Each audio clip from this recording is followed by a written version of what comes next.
Амар мэндүү Английн Лондон хотоос Нямдгэр мэдчилж байна. Амар мэндүү Улаанбаатар хотоос Мөнх дэлгэр мэдчилж байна. Та бүхэн минь сайхан хаварчиж байна уу? За, өнөөдөр бид музейн нийгмийн тойлол улс үндэстний бахархал юм аа гэдэг сэдвээр ярилцахаар зочноо урьж ирүүлсэн байгаа. Ерөнхийдөө бол Монгол улсын үндэсний түүхийн музей Монголоо ярьсан Монгол хамтран та бүхэндээ одоо музейн талаарх сонирхолтой ярилцлагыг хүргье гэж энэ удаа бэлтгэсэн байж байна. За тэгэхээр бидний урилгыг хүлээж авсан эрхэм доктортой маш их баярлалаа. Та микрофоноо жоохон чангалах боломж байна уу? Таны дуу жоохон цаан сонсогдоод тийм. За баярлалаа. За тэгэхээр ерөнхийдөө бол энэ хооронд бас зочноо юу яагаад ганц 2 минут танилцуулаад та ерөнхийдөө бол нөгөө музейн арга зүйч, аялал жуулчлалын зохион байгуулагч гэдэг мэргэжлэр сургуулаа төгснөөс хойш өнөөдрийн хүртэл бараг 20 жилдээ 20 гаруй жил болчихно гэсэн үг тий. Энэ музейн салбартаа маш үнэнчээр, уйгахгүй тууштай ажилласан өнөөдрийн байдлаар маш олон жилийг энэ хугацаанд зарцуулахын хажуугаар бусад музей салбарт ажиллаж байгаа одоо албан хаагчид одоо хамтран зүтгэгч нартай мэргэжил арга зүйн зөвлөгөө сургалтыг явуулах мөн түнчлээ өөрийнхөө одоо судалгааг явуулж докторийн зэрэгээ хамгаалах гэл нэлээд олон ажлуудыг хийж энэ хоорондоо өөрийгөө аль болох нөгөө дээш нь мэргэжлээ дээшлүүлж бусдаа үлгэр дуурайл болсон ийм сайхан эмэгтэй байгаамаа. Тэгээ мэргэжлийнхаа чиглэлээр Америкийн нэгдсэн улс, бүгд найрамдах Хятад ард улс, Солонгос улс, Япон болон одоо ЮНЕСКОгийн сургалтуудад хамрагдчихсэн. Тэгээд мөн Оросын холбооны улс, Франц, Америкийн нэгдсэн улсад олон улсын эрдэм шинжилгээний хуралд одоо илтгэл тавьж түүнийгээ хилэлцүүлж явах жишээтэй ийм олон үйл ажиллагаануудад хамрагдаж явж исэн юм хүн байгаа. За тэгэхээр бидний өвөг дээдсээс өнөө хүртэл одоо өвлөгдөж уламжлагдж ирсэн эд дүлгийн болон одоо оюуны өндөр соёлтой ард түмэн байжээ гэдгийг илтгэдэг их олон сайхан үзмөрүүдийг бид нар түүхийн музейгээр, үндэсний түүхийн музейгээр аялахтаа бол олж хардаг. Тэр байтугай түүхийн олон энэ 90 зуунуудыг тэр музейд нэг аялаад гарах хоорондоо цэгцтэй мэдлгүүдийг аваад гардаг ийм сайхан одоо байгууллага байдаг юм аа. Тэгэхээр эхний асуултаа бол би ингэж бодож байна л да.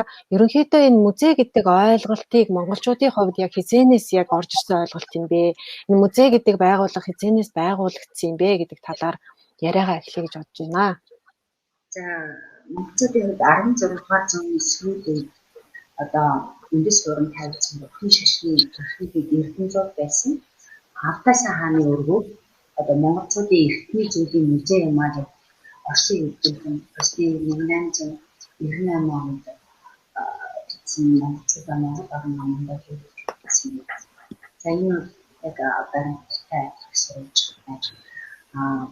Ер нь бол монголчуудын хувьд бид нар бодоод үзэхэд одоо энэ 16 зуунаас өмнө их Монгол улсын байгууллагын түүхийсэн хүмүүсийн байгуулсан түүхтэй тэр хаад ноёдын гэж хэлжсэн түүх чанарын сонин зүйлсийг үзүүлсэн одоо хэсэг болж жишээлбэл бид нар 13 дугаар зууны үед байгуулсан Цаарам хотын мөнгөн модыг шинээр жишээлбэл монголчууд болон гадаад иргэн бүгд үзэж өөрсдийн тэмдэглэл аян замын бичиг үлдээсэн гэдэг. Тэгэхээр эзэн одоо хэлсэж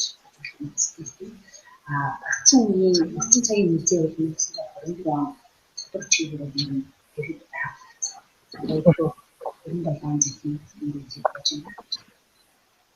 Тэгээ ер нь бол монголчууд нэлээд эртний музей одоо түүхтэй байхаа гэж бид нар бас түрүүчийн удаагийн бидний ярилцлагт нөгөө чубаах ярилцлагад орсон шүү дээ. Тэгээ нөгөө хаадын зураг үзэсгэлэн гаргасан ЮНЕСКОд тэгээ тэр хүн бол юу гэж хэлж ирсэн бэ гэхээр Сингрэ гэдэг нөгөө хатан бүр Йохан гүрний үед тийм цуглуулгатай байсан байлээ. Тэгээ тэр нь их гоё юу яасан эртний цуглуулгууд байж тэрийгээрээ тэр үзэсгэлэн гаргаж исэн гэсэн тийм утгатай тийм түүх болсон юмнуудыг ярьж исэн. Тэгээ тэрэн дээрээс үндэслээд өөрийнхөө галерейг Сингрэ гэж нэрлсэн гэдэг их сонирхолтой түүх сонсогдчихсэн. Тэгэхээр нэлээд эртний бас манай одоо хаадуудад тэдний хатад бас ийм цуглуулгатай их сонирхолтой гоё цуглуулгатай байжээ гэж үзэхээр бас нэлээ эртний л ойлголт байх гэдэг шиг байна тий.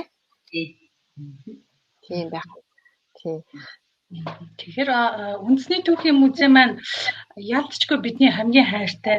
Одоо би бол маш их хайртай үндэсний түүхийн музей те хүүхдүүдэд агуулж очдог. Тэгээд яг Монголын түүхийг тий анхан шатны байдлаар танин мэдхүүгээр хүрхий гэвэл яг газар дээр нь музей юу гин те үзмэрийг үзүүлээд тайлбарлах бол огт өөр байдаг юм байлээ. Тэгэхээр тий огт өөр гэдэг юм. Тэгэхээр та минь одоо үндэсний түүхийн музейхаа бас тий онцлог бусад музейнуудаас ялгаатай байдал. За мөн үндэсний түүхийн музейн үзмөрүүдийн онцлогийн талаар та бидэндээ бас илүү нэг үнцэнтэй гэдэгтээ ялгаатай гэдэг талаас нь тайлбарлаж байна.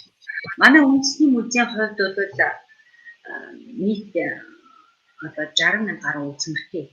За тэдгээр нь одоо Монгол нутагт хүн амьдарч ирсэн одоо нэн эртний үеэс өнөө хүртэлх үеийн түүх, соёл, за усаатны археологийн оддууруудаар үзсэн одоо үзүүлгийн тахил 9 тахилтай тэгж үзүүлдэг гэсэн үг. За тэгээд нийт үзмэр дотроос нэг 31 гисийн 145 үзмэр одоо Монгол Улсын засгийн газрын гэрчлэгийг хосгүй үнд үзмэрсэн гэрчлэгтэй.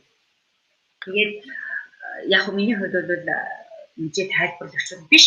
Гэхдээ үндэсний музейгээ төлөөлж чадах үз одоо өмнөд хосгүй үнд үзмэрийн 3 үзмэрийг дээж болгоод та бүхэнд сонирхол тайлбарлая гэж бодож байна. Тэгээд энэ 3 үзмэрийг сонгохдод юу цамцсан гэхээр 3 цаг үеийн төлөөлөл болж чадсан үзмэрүүд байгаа. Нэг нь хүмүүний нэг нь арга зөний за нэг нь одоо зөний их хүн үзмэрийг сонгосон байна. За ингээд хэдүүлээ хинийхээ үзмэрийг тайлбарлах уу. За. Ёгод дэлгэрээ томруулах. За.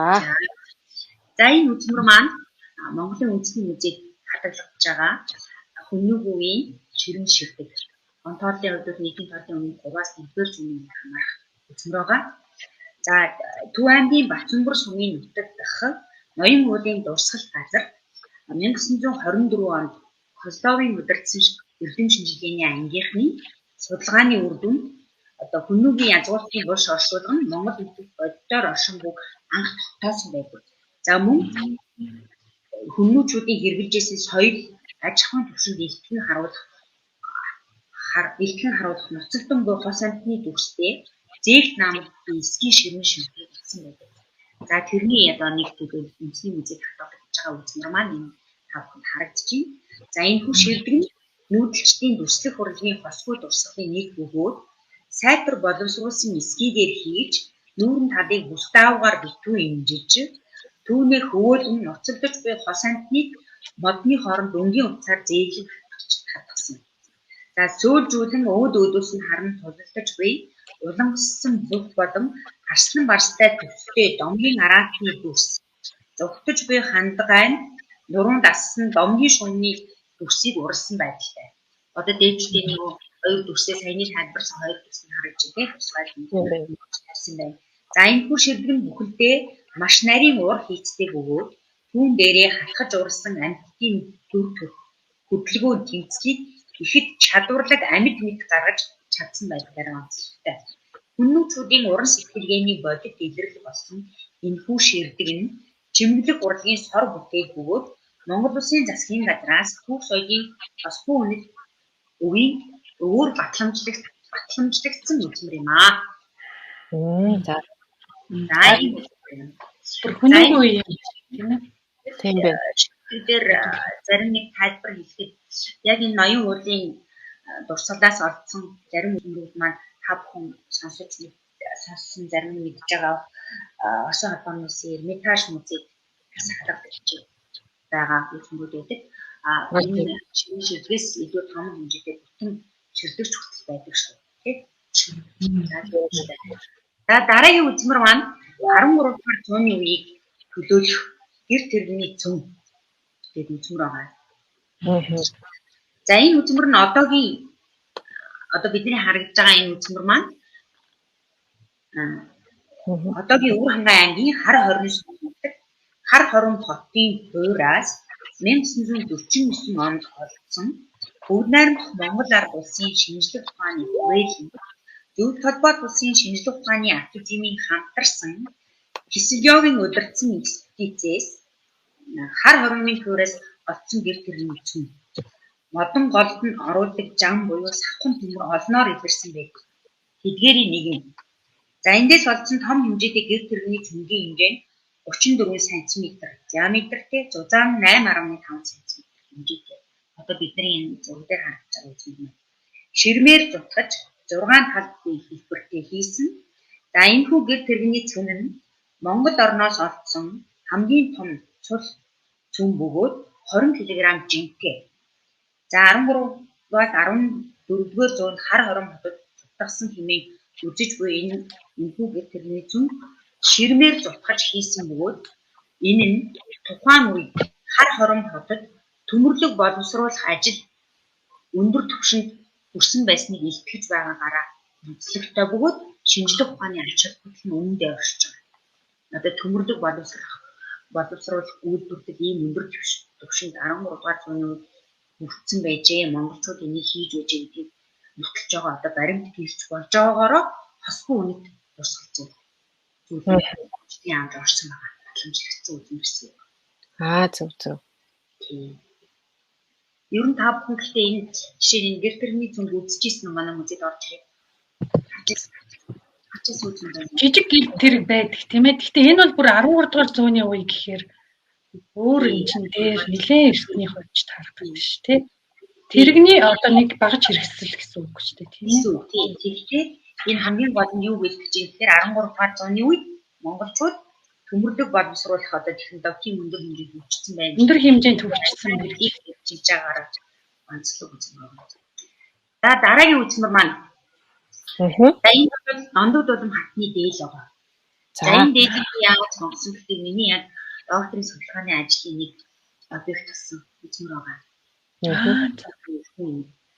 За энийг 1956 онд үндэсний музейд одоо шилжиж ирсэн үзмэр. За цэвэрлэгийг цэвэр хоргой, хансар хилэн, алт мөнгөн саантай утас, улаан цагаан улбар шар хөх чихэр өнгийн торгон хуцаар хийсэн. Хаан хатан язгууртан хүний тэрлэг болох нь өнгө одоо тэрлэгний энэ өнгө чимэг тэрлэгэн дээр хийж ийм хүсэл байгаа ч тэгэхээр ур хийц. За тэгээд дээлийг чимгэсэн лууны тоо буюу лууны сарвууны тоо тэрлэгийг хийсэн түүхийн эдээр нөхцөлж байгаа. За эртний сурвал бичиг болон түүхэн дурсгалт эдийн зүйлсийг хаан хатан язгууртны дээлэнд лууд өсөлсөн харагддаг.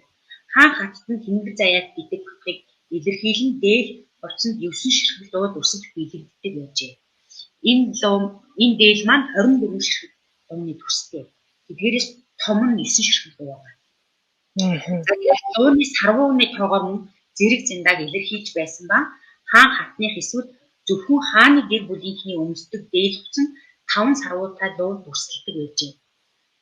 За сарвууны тоо багасвал түшмэл ноёд гихмээр зэрэглэлийг илэрхийлж байсан байна.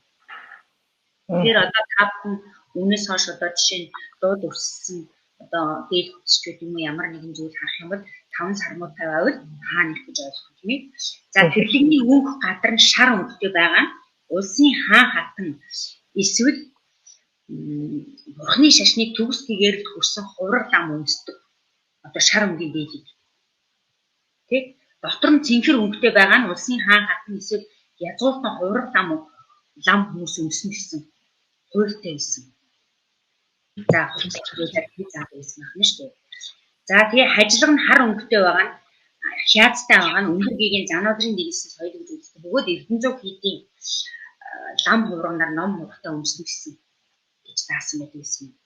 За тэрлэгийг чимэглэн ойсон дүрс хээний тухайд сав ширмэн ертөнцийн дүрслэл сүн дадай сүмбэр уйлдаа сансар огторгой од үчид үүл байгаа. Амтны дүрсэнд луу дахаа туулаа арслан бар гэх мэттэй. За ургамлыг дүрсэн бадамлын хаа цэцэг навчирч за усан үзэн гэх мэт. За төр шашны бэлэгдэл үлзий хорол дун гэх мэт дүрсээр чимгэлсэн байна. За үг дээл нь би түрүү та бүхэн хэлсэн тийм өнгө хийсэн материал за тэгээд чимгэлсэн нөгөө нэг чимгэлийн бэлэгдэл зүйлээр гэж хатны дэмаг гэдэг нь одоо харагддаг. За тийм мэдээж энийг бол цор ганц хийсэн маш нарийн уран нарийн хийцтэй давтагдчихгүй юм байна. Зөв. Тэгэхээр ерөнхийдөө тий эндээс ингээ харах юм бол бидний бас хувцлалтын соёл бас их өндөр байсан юм байна. Тэгээд тухайн үедээ бас тэр хин ямар зинтаатай зэрэг зиндаагаас хамаарч бас тэр язгууртнуудын хувцс нь хүртэл өөр хийгддэг. Хэн хүртэл өөр байхтай гэдэг. 5 саруудаа луу гэсэн тий сая. 5 саруудаа луу бол хааны тий ураг төрөл хааны удмын гэсэн үг. Тий. Дууны төрсөн 5 саруудаа байв. Маш нарийн бод. Одоо энэ орчин цаг руу ороод ирж байна гэсэн үг шүү дээ. Ерөнхийдөө бол тий. Амтын үед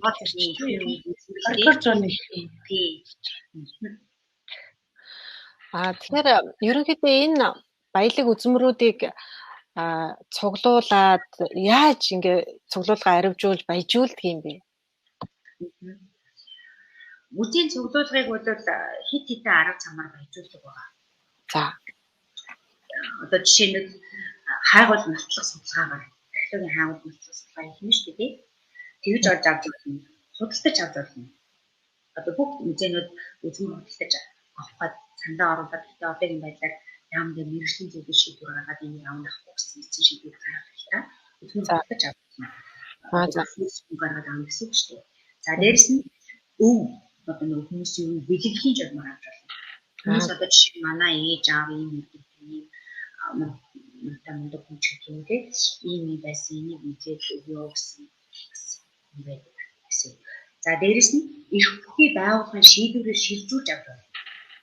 Одоо жишээ нь хэдүүлээ саяны яамны шийдвэрээр музейнуудыг нөгөө үзмрүүдээр солилцох тийм үзэсгэлэн гаргуулаад хооронд нь музейн үзэг баримтлуулаад айдалтаа нөгөө жишээ нь манай зүгээс танаад хэлээд хөвчтэй өргөн уулзах зохиолс юм шийдвэр гаргаж ирсэн байна л да. Энэ француудаа шийдвэрээ шилжүүлж авч. За тэгээд өөрийнхөө хөрөнгөөр бүтээл гэж болно. Шинэ үзмэр хийх болно шүү дээ. Одоо жишээ манай музейд ихэд 1300 мянган дээлэр ч юм уу сэргээгээдтэй. Одоо судалгаа судалгаа хийж шүү дээ. Тэгээд яг ийм хэлээрээс маань төрсөлтэй загварын хөдийн байж гэсэн юм судалж байгаа. Тэрүүгээр одоо шинэ үзмэр хийх. Тийм үү. За тийм хандив тусламж авдаг. Ийм хит аргаар үзмэрийг баяжуулдаг. Тэгээ тэр цугларч ирсэн үзмрүүдэд дотор нь бас ангилдаг байх нь шүү дээ тий хосгүй үнд. Тий яг зөв. Ер нь бол одоогийн байдлаар бол хосгүй үнд гэсэн зүйл нэлээд ангилж байгаа. Одоо тэгэхээр юу бэ?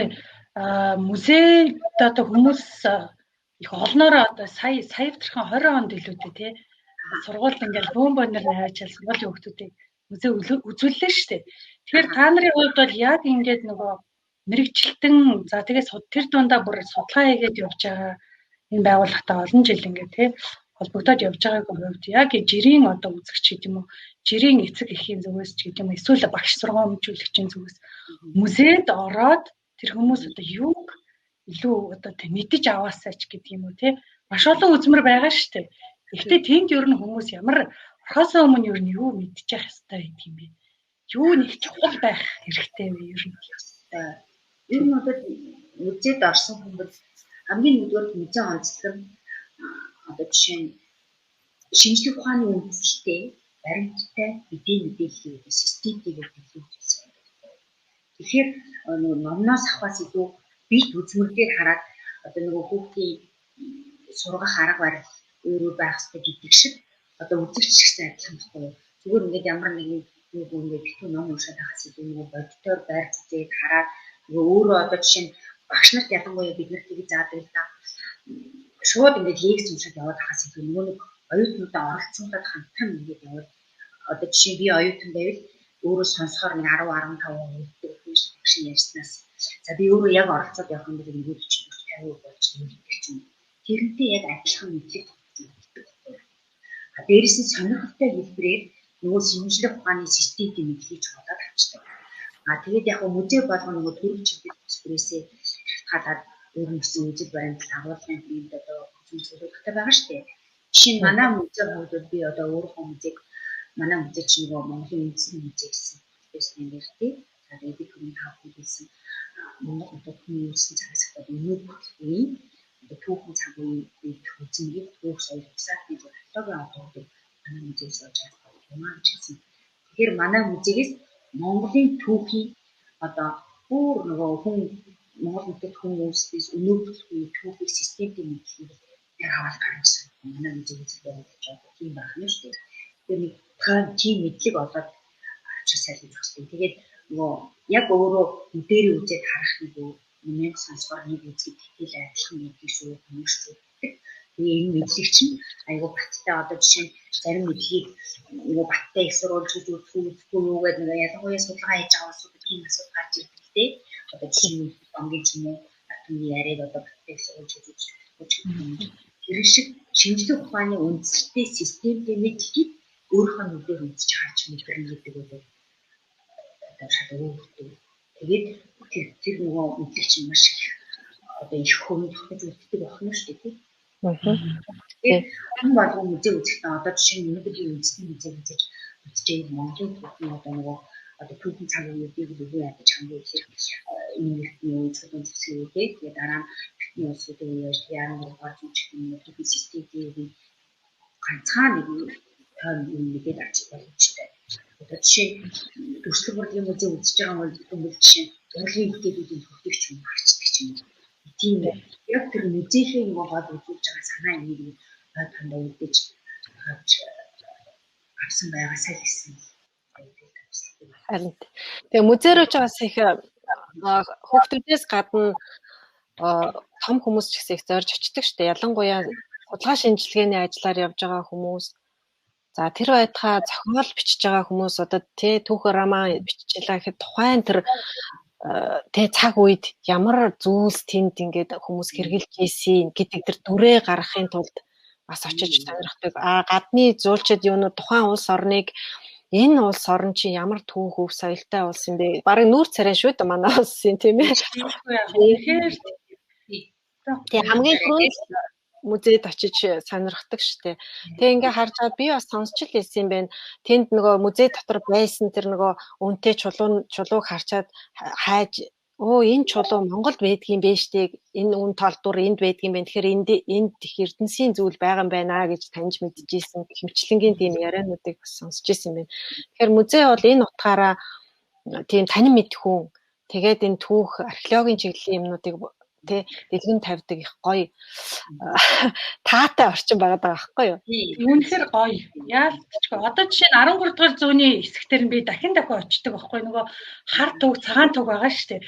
Тэгээд нөгөө Мортон Баатартайгаа тэгээд ингээд яг хүүхдүүдэд бол нөгөө маш гоё байгаа байхгүй. Тэнд очиод одоо Чингис хаан гэж бид нар ингээд тэ номон дээрээсээ хараад тэр хүүхдүүдэд тайлбарлах нэг өөр. Тэнд бол яг бодитоор нөгөө Чингис хааны цэргийн удирдах одоо тэгээ ухаан ийм байсан юм а ийм юмар явж исэн ингээл тэр бэлэн одоо бэлтцсэн дээ тэр сайхан зүйлийг харуулах үнэхээр сайхан одоо шүтээрээ тэгээ дээдлэрээ гэж яриад идэг яг юуг шүтэж дээдлэх юм бэ гэхээр тэнд бол яг бодитоор байгаа нь бол үнэхээр сайхан бахархалтай байна тийм ээ харин тийм тэгээ ерөнхийдөө одоо үндэсний түүхийн музейгээс гадна улсын хэмжээний ямар одоо музейнууд байгаа вэ? Хичнээн үзмэр одоо тий эдөлгийн зүйлс тэнд одоо байдгийн бэ гэдэг талаар бас манай үзэгчид сонсогчдод мэдээлэл хүргэхгүй тий. За Монгол улсын хэмжээнд энэ сая 2019 оны музей санхүүгийн цэцэрлэгт дараа протест парламентын төлөө тэгээд тэр тооллогын одоо статистикийг хийхэд одоогийн байдлаар 19 оны байдлаар тийм Монгол улсын хэмжээнд 306 музей орон судлах хэлний ажиллагаа юм чи. Тэрнээс төрийн хүчин 12 музей байна. Аймгийн буюу орон хүчин 24 музей. За тэгээд орон судлах хэлний 200 гэж гарч. Орон нутгийн судлах танхим гэдэг маань одоо сандуудад байдаг гэсэн. Тэр нөгөө төрийн өмчийн музей гэдэг чинь одоо жишээ нь үндэсний музей, тус бүхний музей ч гэдэг юм тий. Тэгээд Англи музейний хэлийг гэж байна. За тэгээд тэдгээрт нийт 260 мянган үзмэр хадгалагдаж байна. Зөв. 8,690 үндэстэй. Тэгэхээр за тийм төлөвлөгийн зөвс ингээ хадгалагдаж байд юм байна. Тэгэхээр ерөнхийдөө бол нөгөө музейд чинь байнгын тогтмол үзмэр гэж байдаг тийм ээ. Тэгээд нэг тодорхой цаг үеийн байдлаар тэглэлт хийгээ бас үзмрүүдийг гаргаж тавиад идэг шүү дээ тий. Тэгэхээр яг үндэсний бүхний музейн хувьд бол байнгын байдаг ямар үзмрүүд байдаг юм бэ? Тэгээ цаг үеийн юугаар одоо тий саяхан гэхэд чинь сансарт хүн ниссэн тухай үзэсгэлэн гаргасан байсан шүү дээ. Тэр бол дандаа байдаггүй шүү дээ тий. За үзэсгэлэний тухайд бол манайх ч нөгөө би түрүү хэлээд байгаа байнгын үзүүлгийн 9 танхимтай. За тэгээд тусгай үзэсгэлэнгийн нэг танхим байдаг. За байнгын үзүүлгийн танхимууд маань яадаг гэхээр яг нөгөө хууль дүрм зүйн стандартаар байнгын үзүүлгийн танхимын үзэл баримтлалыг төрийн захиргааны төв байгууллагаас батлаад тэрний дагуу дэвшүүлсэн юм. Одоо сайн шинжилгээ батлагдсан хуулийн заалтаар бол саяны хуулиар бол музейн хуулиар бол 6 жил тутам музейнүүд одоо үзэл баримтлалаа батлуулж авах болсон. Тэгэхээр нөгөө тэр батлагдсан үзэл баримтлалын дагуу дэглэгдсэн үзмэрийг байнгын үзүүлгийн танхимд харуулдаг байна. Тэрнээс гадна тусгай үзүүлгийн танхимд одоо жишээ нь манай Монголын үндэсний музей гэхэд жилдээ бол нэг 20 гаруй үзэсгэлэн гаргацдаг юм.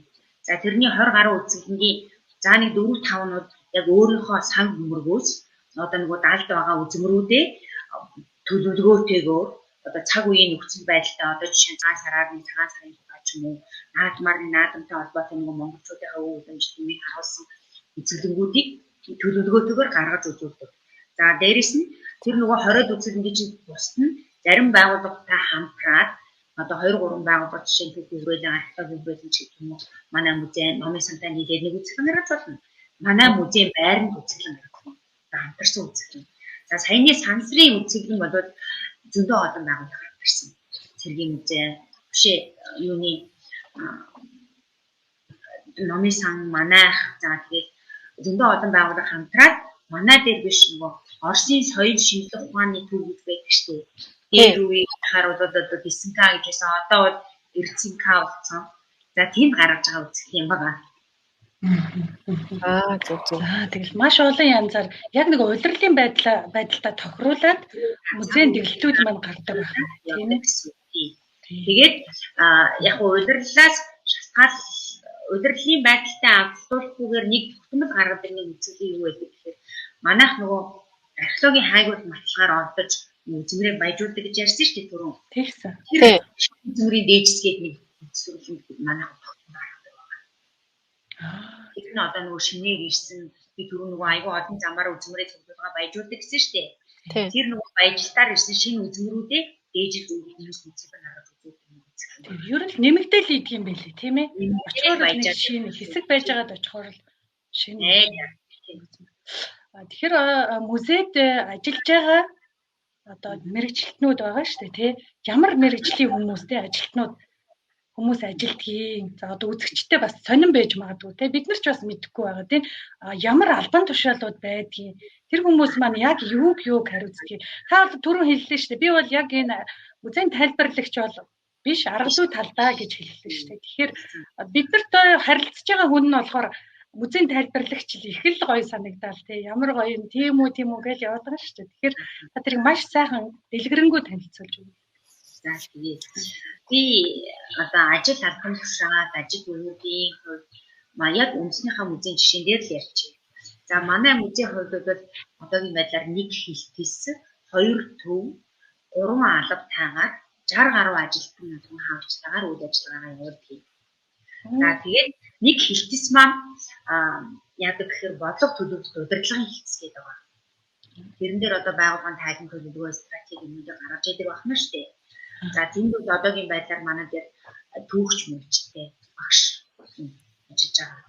За манай музейн захирал бол нэрээ захирлаас яг Манай музейн захирлууд түүхээ Монгол Улсын их сургууль бас багш хийжсэн заримдаа одоо ч гэсэн багшдаг байгаа. Цухбаатар гэдэг. За бодлого төлөвлөлт удирдлагын хэлтсийн дараа маань өмнө түүхийн мэдчтэй хүн. За тэгээд тийм хүн ажил хийдэг. Тэгээд бодлого төлөвлөлт удирдлагын хэлтсүүд үний үйлчилж намар за санхүүгийнхэн тийм их шатыг хүмүүс ажил одоо үйл ажиллагаа явуулж байгаа гэсэн. За дараа нөгөө хоёр төв маань нэг нь манай одоо музей судлалын мэргэжил арга зүй төв. Манай төв чинь нөгөө үндэсний музей маань улс аймгийн музейг мэргэжил арга зүй удирдлага мэдээлэл хангах чиг үүрэгтэй учраас тэр үүргийг хэрэгжүүлэх одоо үндсэн чиглэлтэй төв гэсэн. За манай төвийн хувьд одоо жишээ нь одоогийн байдлаар 4 арга зүйчтэй үйл ажиллагаа явуулж байна. За би гэхэд яг би өөрөө музей арга зүйч мэргэжлээ солиотой гэсэн юм байна. Тийм мэргэжлэрээ ажиллаж байгаа. Манай 4 арга зүйч маань 4 одоо чиглэлээ хариуцж арга зүйн заавар зөвлөгөө өгдөг мэргэжсэн гэсэн. За би одоо жишээ нь өлүүдийг хадгалалт хамгаалалт чиглэлээр мэргэжсэн арга зүйч. Одоо энэ чиглэлийн заавар зөвлөгөөг надаас хүмүүс авдаг байх нь би энэ чиглэлийн ном гарын авлага гаргах, би энэ сэдвээ бичдэг, энэ чиглэлийн зөвлөмж гаргадаг, энэ чиглэлийн хичээл заадаг гэсэн. За бас нэг арга зүйч маань боловсрол олон нийтийн маркетинг хариуцсан арга зүйч бий. За музей судлалын арга зүйч, за музей менежмент аюулгүй байдлын хариуцсан арга зүйч, за бас нэг музей бүртгэл мэдээлэл хариуцсан арга зүйч. Тав арга зүйч. За арга зүйчний хувьд манайхан яг дандаа музей ангид төгссөн хоёр хүн байна. Музей арга зүйч мэргэжтэй. Нөгөө бас нэг хүн маань яг музей судлалаар хойд төгссөн арга зүйч бий. Бос албаны төгссөн. Яг музей судлалын мэргэжлээ гэсэн. За бас нэг хүүхэд маань юу төсөл бүрийн сургууль төгссөн. Урлаг судлалын мэргэжтэй. Урлаг судлалаа магистр хийж байгаа. За бас яг бүртгэл мэдээллийн сандаар ажиллаж байгаа хүмүүс компьютер IT гэж хэлэх юм гэсэн. Тэгээд бүртгэл програмуудаар ажилладаг олон зүйлээр ажилласан. За манай эрдэм шинжилгээний төв гэдэг бас төв байна. За эрдэм шинжилгээний төв маань 10 гаруй хүнтэй. За эрдэм шинжилгээний төв чинь 2 сектортай. Нэг нь археологийн сектор, нэг нь төв ухсаатны сектор. За тэнд ямар улсууд ажиллаж байгаа гэхээр археологч, төвч, ухсаатны зөвлөж, за тийм мэргэжтэй. Дээрээс нь манай үндэсний музей сэргээн цэцэрлэгч маань үндэсний эрдэм шинжилгээний төвийн одоо ажилтан гэдгээр үйл ажиллагаа явуулдаг. Тэр хүмүүс маань одоо уран тархины чиглэлээр мэргэжсэн төсөлтийн мэдээ зориулсан. Энэ мэргэжлийн төмөрөглөл сэргээн цэцэрлэгтэй. Тэгээд яг музей хүчний дээр ганц төмөрөж өгөхгүй бараг бүхэн л оролцоод тэгээд нэг сургуулийн сургаал одоо цаасын эдлийг гэсэн сэргээн цэцэрлэгсэн марл мэргэжсэн юм байна. Тэгээд тийм мэргэжтэй хүмүүс байдаг гэсэн. За олон нийтийн албанд боловсрол олон нийтийн албанд дээр тайлбарлагч гэхэд аялал жуулчлалын анги төссөн. Тийм бүрэлдэхүүнтэй тайлбараар мэргэжсэн байдаг. За юу багш нар бас байдаг. За тэгээд багш орчуулагч мэргэжтэй хүмүүс тайлбарлагчаар мэргэшээ ерөөсөн тохиолдол байдаг. За мөн олон нийтийн албанд чинь маркетинг ажилладаг гэж байгаа. Одоо музей маркетинг хариуцсан үйлчлэгэн олон нийтийн. За дээрээс нь тайлбарлагчаас гадна боловсролын ажилтнууд 2-3 боловсролын ажилтнууд байна. За боловсролын ажилтнууд маань зарим нь музей арга зүйч мэргэжлэр мэргэжсэн, төгссөн, сургууль төгссөн, зарим нь багш мэргэжлэр төгссөн хүмүүс их. За тэгэхээр их олон төрлийн том бүтэц явдаг юм тийм. Өөрийнхөө хариуцсан чиглэлийн юм хийгээд нэлээ тий юутай байдаг юм байна. Тэгэхээр ерөнхийдөө бол энэ олон хүмүүс одоо төрийн захиргааны бишээ төрийн одоо нөгөө үйлчилгээний үйл ажиллагааг эрхлэн одоо ард олондоо соёлын үйлчилгээ хөрвүүлдэг, соён гэгэрүүлдэг ажлыг хийдэг юм аа. За тэгээд хүмүүс мэдж байгаа ах зуны цагаар хэвчлэн нөгөө сайхан амраал явцгаадаг. Тэгвэл энэ музейхэн бол амардгүй юм билэ. Яадаг вэ гэхээр нөгөө зуны цагаар чинь жуулчид ихээр нь хүмүүсийн одоо музей үзэлтийн тоо ихсдэг. Тэгэхээр үйлчилгээгээ хийгээл зогсчл байдаг. Ерөнхийдөө бол байнгын л ажилтай байдаг болсон. Тэгээ ерөн соёл урлагийн салбарын чинь хагас бүтэн сайн ч гэдгүүн дөө тий. Тэгэл ер нь ажилтай л хийж байдаг. Сая өнгөрсөн жил корона гээд яг үндэ бас музей их олон хийсэнгүү зөвхөн зүйл ажиллагаа явуулдаг. Ер нь тэгээд зуны удирдлын зуны цагийн орч чиглэлийн ажлууд нэг өдөр амрахгүй шүү дээ. Тэгээд бүрэн бүрэлдэхүүнээр ажилладаг тийм. Гэхдээ бас нэг юм яг жинхэнэ одоо нөгөө оргил үе дээрээ гэх юм уу музейн одоо юу яалаа тий одоо маш их анхаарлын төвд орсон байгаа тийм ээ. Хараад байгаа. Анхаарлын төвд орж байгаа. Тэгээ ийм том бүтэц явж магадгүй одоо яг энэ боловсон хүчин тал дээр бол хүмүүс мэдээлэлгүй байдаг байж магадгүй тий. Я хаана бэлтгэгдтий, аль сургууль бэлтгэгдтий гэх юм тий. Бас тэр бас ер нь бол аль дээр үеэс бэлтгэдэг би одоо жишээ нь соёл урлагийн сургуулийн бүтээгдэхүүнтэй. За тэгээд одоо нөгөө өөрөө сураад мэргэшээд одоо нөгөө өөрийнхөө шав нарыг бэлтгэдэг шатандад орцсон явж байна л та. Тэгээ яг одоо соёл урлагийн сургуулийн соёлын өв музейс хийж байдаг. Тэгээд бид нартай би яг түрүүн та нартай хэлсэн нөгөө музей хадгалалт хамгаалалт бүлэглэдэг хичээлээр хичээж байгаа. Сайхан олон сайхан оюутнуудыг бас бэлтгэж байгаа хүн байна. Бэлтгэж байгаа юм байна. Аста сайхан. Тий. За тэгэхээр түрүү нэг хальт дурдаад өнгөрлөө нэг зүйлийг бас юу яагаад тодруулъя гэж бодлоо. Музей тухай хууль батлагдсан юм байна. Тий одоо энэ сая 2021 оноос оны 1 сараас эхлүүлээд мөрдөж эхлэхээр шинэ хуультай болсон байна. За тэгэхээр энэ хуультай батлагдсан, хууль батлагдана гэдэг чинь одоо эрх зүйн орчин бол нэлээд сайхан болох нэ гэсэн тийм хандлага харагдаж байна л да. Тэгэхээр энэний хуулийг ингээ хэрэгжүүлж эхэлснээр одоо ач холбогдол нь одоо яг юу байна? Юу гэж үзэж байна тий? Хууль маань 1 сарын 29-нд батлагдсан. Тэгээд ер нь бол одоо нөгөө хэрэгжиж эхэлсэн байгаа.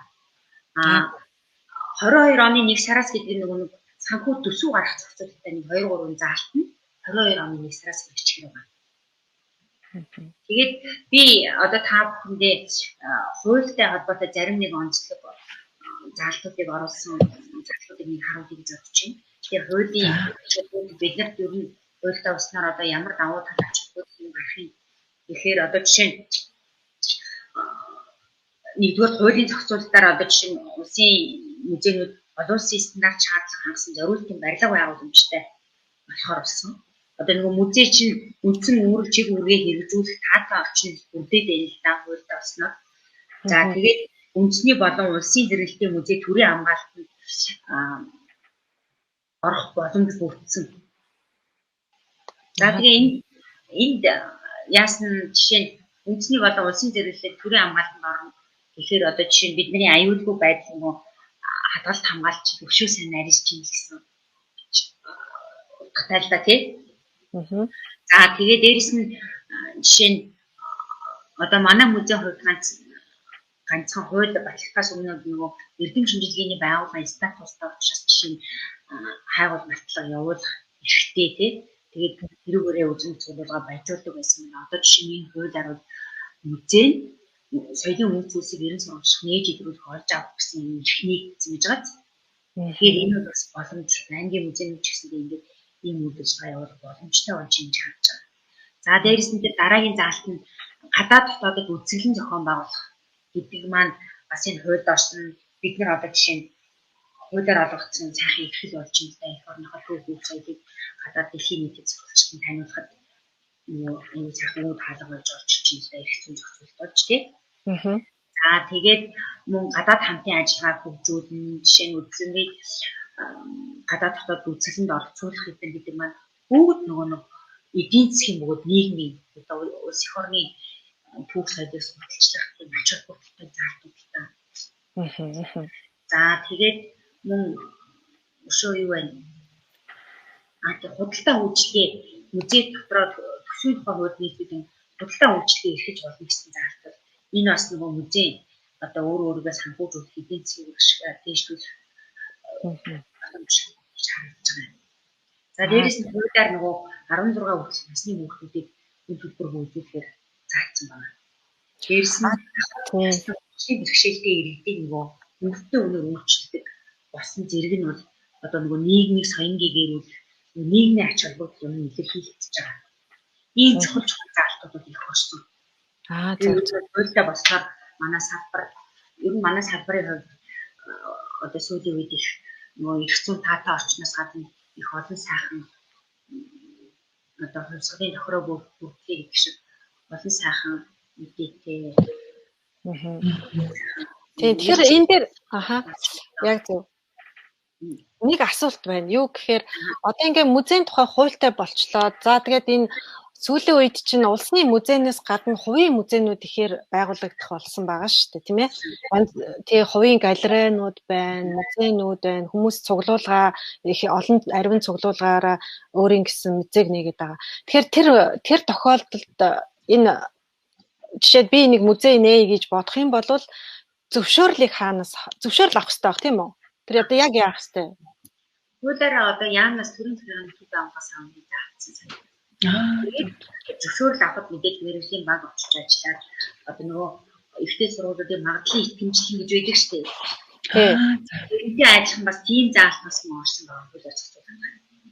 Одоо байгаль музейнүүдээ энэ яг музейн төвшин бүгд ажиллагаа явуулж чадчих юм уу гэдэг мэргэжлийн төвшин магадлалын итгэмжлэл нэ шүү дээ. Тэгээд саяны одоо музейн хуулийг дагалдаад нэлээд олон журам боловсруулахаар одоо яам дээр ажил хийсгүүд нь хэмжээд бол бизнес ажиллагаа оролцож юм л та.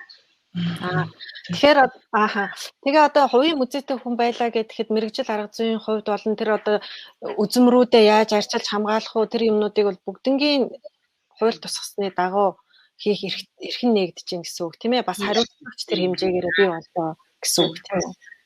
Манай үндэсний музей хувьд бол хууль дээр нөгөө хуучин бид нар бол яг засгийн газрын тогтоолоор үндэсний музей гэж статустай болоод тэгээд яг нөгөө тушаа шийдвэрээр юу гэж байсан бэ гэхээр улс аймгийн музейг мэргэжил арга зүйн удирдлага мэдээлэлээр хангана гэсэн чиг үүрэгтэйсэн байхгүй юу? Тэгэхээр улс аймгийн музей гэхээр нөгөө бусад орон нутгийн судалгаа танхим ч юм уу эсвэл нөгөө хувийн музейнүүд байгууллагын музейнүүд яг үүндээ нөгөө оногцсон чиг үүрэг биш байсан. Одоо энэ музейн хуулиар бол хувийн нөхцөлгүй бүх музейг мэргэжил арга зүйн удирдлага мэдээлэлээр хангана гэж болчихсон байна. Тэгэхээр манай музей одоо арга зүйн төв маань нэлийн чадварч шаардлагатай, хөгжиж нэмэгдүүлэх шаардлагатай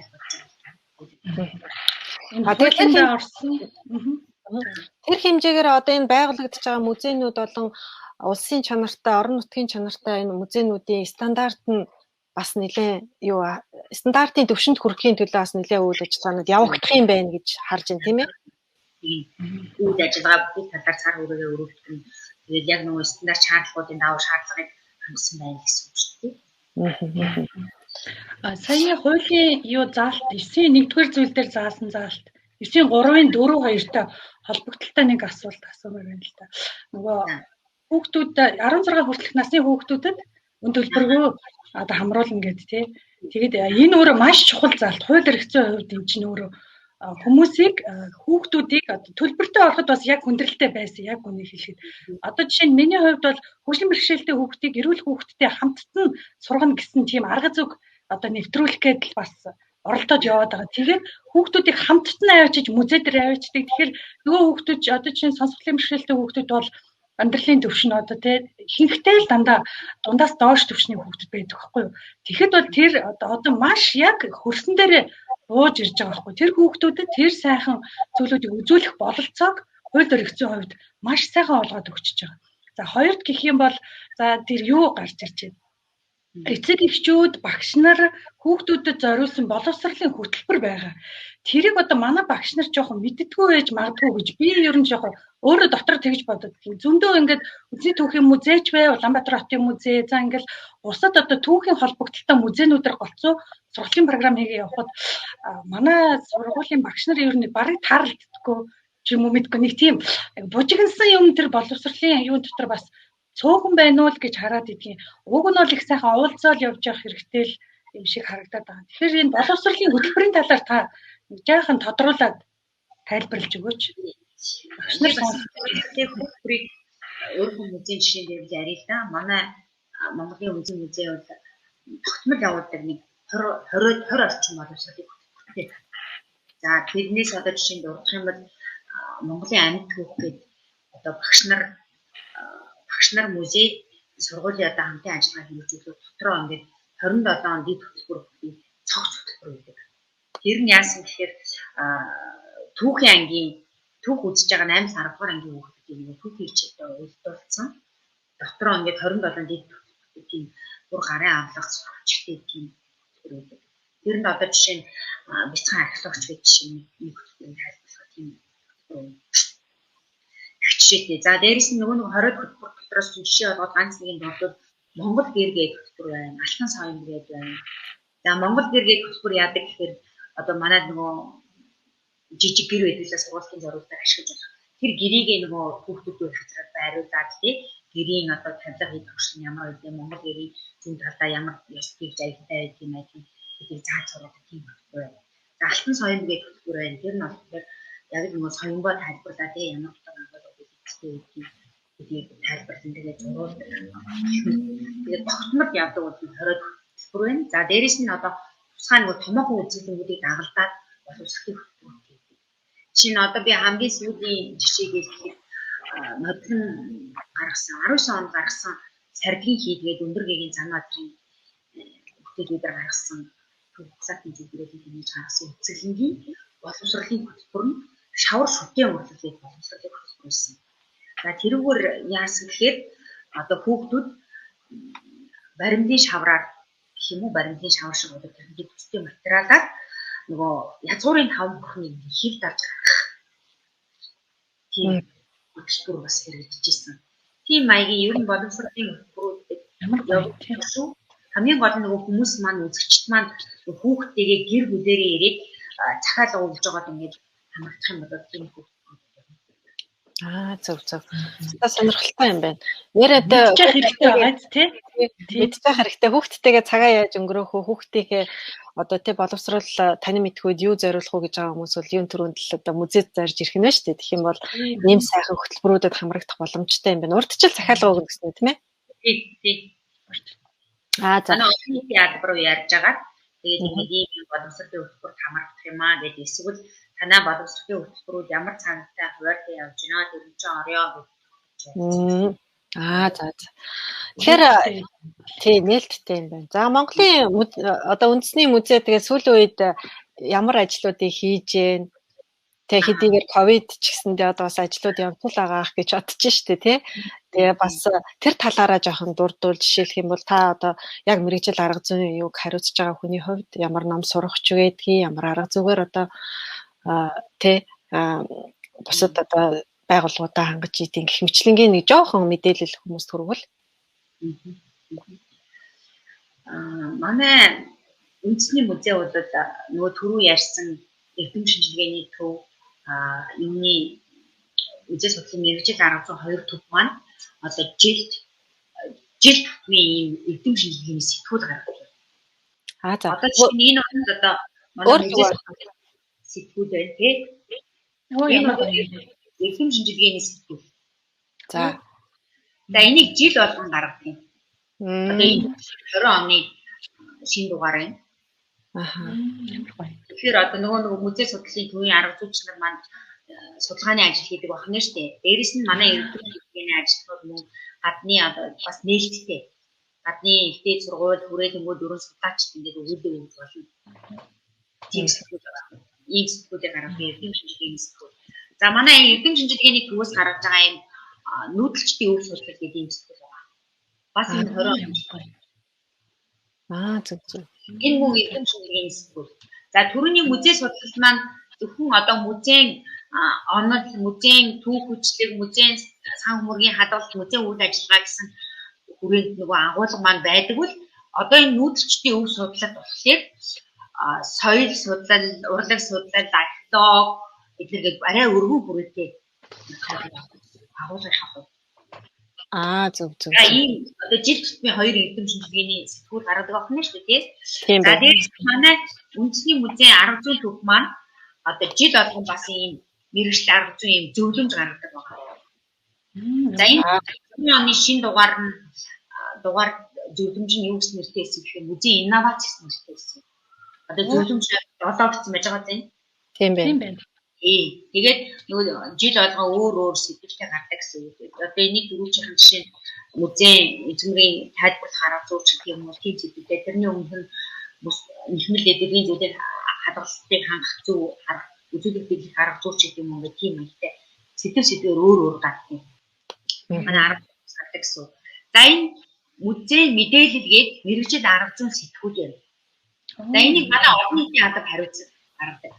За тэгээд нөгөө арга зүйн болондоо дотроо ингээд хит хитэн боломжтой бас тий аян замын тэмдэглэл хийх юм үзээ доктор тушаа шийдвэрч гэдэг юм уу. Тэгээ арга зүйн бол нь бас яг чиглэж чиглэлээр одоо энэ удаагийн дугаар бүгд дээр гарлаа гэж дараагийн мэдээллийн ажиллаар дараагийнх нь музейн үйлчилгээгээр дараагийнх нь одоо тоолго бүртгэлээр ч гэх юм уу.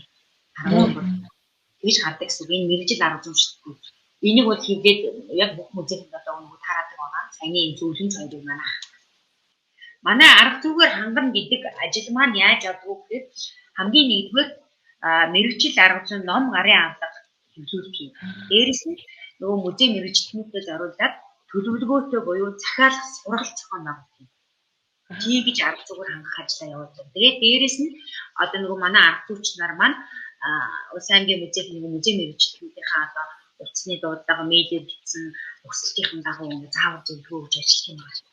Тэгээ одоо чинь жил тутмын одоо би нэг статистик тоо хэлээд манай арга зүйн төвийн арга зүйн заавар зөвлөгөө өгсөн тоо гэдэг чинь үндэсний музейн ажилтнуудаа хэд 30-аас 40 50-аас 60 удаа зөвлөгөө өгдөг гэсэн.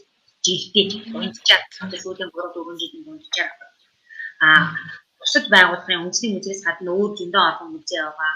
Нөгөө байгууллагын музей, ихтэй сургууль дээрс нөгөө бусад байгууллагын музейд болохоор нэг 95-аас 100 байгууллага жилдээ шүү дээ чинь 300 гаруй ажилтнуудыг заавал төлөвлөв. Энднэр бол давхарцсан тоогоор одоо жишээ нь зарим нэг хүн одоо гавьлтай музейч гэдэг юм нэг ажилтан надад зөвлөгөө авахад өнөөдөр бүгдээр зөвлөгөө авахад маргааш хадгалалтаар ч юм зөвлөгөө авч байгаа юм тий. Давхарцсан тоогоор хангалттай гэсэн. Тийм маягаар арга зүгээр. За энэ манай музей ингээд томоохон одоо 3 каталог гарсан байгаа. Энэ одоо шинэ гарсан Монголын үндэсний музейн шилдэг үзмэрийн дээдсгийн каталог байгаа. Энэ Монгол одоо манай бүх нөгөө 60 мянган үзмэрээс хамаг шилдэг соруудыг гаргаж ирээд ийм каталог гаргасан гэсэн үг. Ийм Монгол хэлээр каталог байна. Энэ бас л шинэ ном. За саяны нөгөө каталог маань англи хэл дээр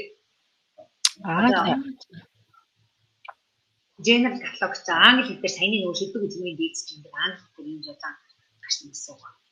Энэ шинэ бас 20 он гарсан шинэ ном. За мөн манай музейгээс ингээд янз бүрийн төрөл сэдвээр нөгөө үзмэрийнхаа утга агуулгаас ингээд янз бүрээр одоо шинжлэх ухааны төрөл чиглэлээр ч гэх юм уу эсвэл янз бүрийн нөгөө үзүүрийн танхимуудын төрөл чиглэлээр ч гэх юм янз бүрийн каталог гардаг. Энэ жишээ нь Монгол гэрийн өв соёлын сууд гарсан каталог байгаа. За сүүлийн шинэ ном сургаж ирвэл ийм хүү байна. За танаа чи нөгөө хэрэгжүүлэгч агентлаг гэдэг шиг л бодлого хэрэгжүүлэг асар том судалгааны институт явж байгаа юм биш үү? Ер нь бол. Их үед шүү бараг тийм байна. Одоо асар их одоо 20 онд чи юу вэ? Хүмүүс чи зүгээр суугаад ах чи та нар чи одоо бараг 10-аад ном гаргаад ирсэн биш үү? Тийм ээ. Судалгааны бүтээл тэр чигээрээ судалгаан суурилсан бүтээл явж байна. Тийм ээ. Тийм. Маш гайхамшигтай. Цахимаар багын сургалтуудаа хийсэн гэдэг манайхан. Тийм. Тэгэхээр бүр одоо та бүхэн маань ингээд за музейн хүрээнд бол ийм судалгаанууд яваа те судалгааны бүтээлийн одоо те тогтмол номнууд гарч ийн. За яг таны хувьд болохоор арга зүй тэр дундаа бүр наривчсан судалгаа явж байгаа тийм ээ. За баг стратегийн төвшөнд явж байгаа гэж хэлж болохоор те хадгалалт хамгаалалт буюу 100 жилээр одоо хэмжигдэх судалгаа гэж бидний хувьд бол тэгж ойлгосон. Тэгэхээр та өөрийнхөө судалгааны онцлог тэгээ тэр тэ үрдүн одоо тэр цаашдын одоо тэ үйл явцын талаар биднэрт бас тодруулж хэлж өгнө үү? За миний өөрийн судалгаа маань Монголын музейн нэхмэл эдийн зүйлийн хадгалалтыг сайжруулах судалгаа боловсруулах гэсэн сэдвтэй. Одоо докторийн ажил маань гэсэн үг шүү дээ. За ийм сэдвтэй ажил байгаа. За тэгээ энэ сэдвийг би яагаад сонгосон гэхээр одоо Монголын музейн сан хөмөргийн хадгалалт хамгаалалт маань ер нь бол олон улсын стандарт шаардлага, ер нь шаардлагыг өгсөн хангаж чадахгүй байна. Бид нар хадгалалт маань мэдээ муу байна. Энийг бол одоо шинжлэх ухааны үндэстэй судлаад шинжлэх ухааны онол арга зүгээр сайжруулах нь зүйтэй юм аа гэж харж энэ судалгааны ажлыг хийж гисэн гэсэн үг. За би энэ судалгааны ажлыг хийхдээ бараг 9-10 жил хийсэн. За энэ судалгааны ажлаа хийхдээ үндэсний музейн жишээн дээр үндэсний музейн нийгмийн эдийн зүйлийг одоо бодит гол төлөөлөл судалгааныхаа гол объект болгож сонгож аваад за тэгээд музей судлалын болон материал судлалын за консервацийн шинжлэх ухааны онол арга зүй одоо энэ дээр харагдаж байгаа энэ тезаврын онол, Оганесова гэдэг хүний онол тий, Расгон үүсгэн онолыг үндэслэл болгоод судалсан байна. За тэгээд энэ дээр нэг гол юм тайлбарлахад ер нь музей судлал маань гэдэг маань онол практикс хоёр ингээд үндсэн бүтцтэй юм. За тэгээд музей судлалын гол дөрвөн онол нь нэгдүгээр ерөнхий онол тий шинжлэх ухааны талаар ерөнхий ойлголт өгдөг онол гэсэн үг. Дараа нь баримтжуулалтын онол. Энэ нөгөө нэг үзмээ бүрдүүлэх бүрдэх гэсэн ажлууд нь орчдөг гэсэн үг. За тэрний дараа тезаврын онол буюу эрдэм шинжилгээ сан өмөргийн ажил үнэт зүйлийг судалж тодорхойлж хадгалах гэсэн онолыг хийнэ. Одоо миний нөгөө хадгалалт хамгаалтыг хангах онол маань тезаврын онол дотор орно шүү дээ. За тэгээд бас нэг дөрөв дэх онол нь болохоор коммуникацийн онол буюу харилцаа холбоонд орох онол. За ийм онолын одоо шинжлэх ухааны онолын үндэслэл арга зүйг тулгуурлаад судалгаагаа хийхдээ одоо хүмүүнлэгийн ухаан дотор соёл судлал, музей судлалын ухаан, түүх, за байгалийн шинжлэх ухаан дотор материал судлал, техникийн ухаан, консервацийн шинжлэх ухаан, математик, статистикийн арга аргачлалыг ингээд хослуулад нэгдүгээр шинжлэх ухаануудын уул зур заав дээр хийгдсэн судалгааны ажил байна. За тэгээд би хамгийн түрүүнд энд одоо жишээ нь үндэсний музейд нийгмийн цуглуулга бүртгэлээр нь ялган төрөлжүүлсэн юм байна. Тэгээд төрөлжүүлэлтээ жишээ нэг манай үндэсний музей маань нэг 13 сан өмөртэй байдаг. Тэр сан өмөр тус бүр дээр одоо жишээ нь аль сан өмөрт хэдэн нийгмийн цуглуулга бүртгэлтэй зүйл байна гэдгийг гаргаж ирсэн. Бас нөгөө нэг үзүүлийн 9 танхимдаа аль зааланд ямар хэдэн тооны одоо жишээ нь малгай дээр ямар аав үтгэн зүйлээ гэдгийг ялгаж ангилж ялгасан гэсэн үг байна. За тэгээд мөн дээрэс нь нөгөө нэг одоо автсан одоо жишээ нь үндэсний музейн 60,000 үзмээс нэг 15% нийгмийн цуглуулга байдаг гэхэд тэрнээсээ нөгөө нэхэмлүүдийгээ дотор нь материалаар нь одоо жишээ нь эдний гаралтай, ургамлын гаралтай, нийлэг гаралтай гэдгээр нь ялгаж төрөлжүүлсэн. Энэ нөгөө материал судлал талаас нь. Энэ яагаад энэ төрөлжих жишээ нь яагаад үүнд хэрэгтэй болдог вэ гэхээр нөгөө нэг яг материалынхаа түүхий хийгдсэн эд үдгийн зүйл маань хийгдсэн материалынхаа түүхий гарал үүсэлт онцлог шин чанараар шалтгаалаад нөгөө хадгалалтын гормууд нь өөр байдаг учраас ингэж төрөлжүүлэх шаардлагатай юм байна. За тэгээд жишээ нь үндэсний музей материалаар нь төрөлжүүлэхэд 25% хүн даав байсан байна. Дараагийн хүмүүсээр хамт хэлбэр материалууд байсан юм аа. За энэ болохоор хэрэглээний шин чанараар нь төрөлжүүлсэн байна.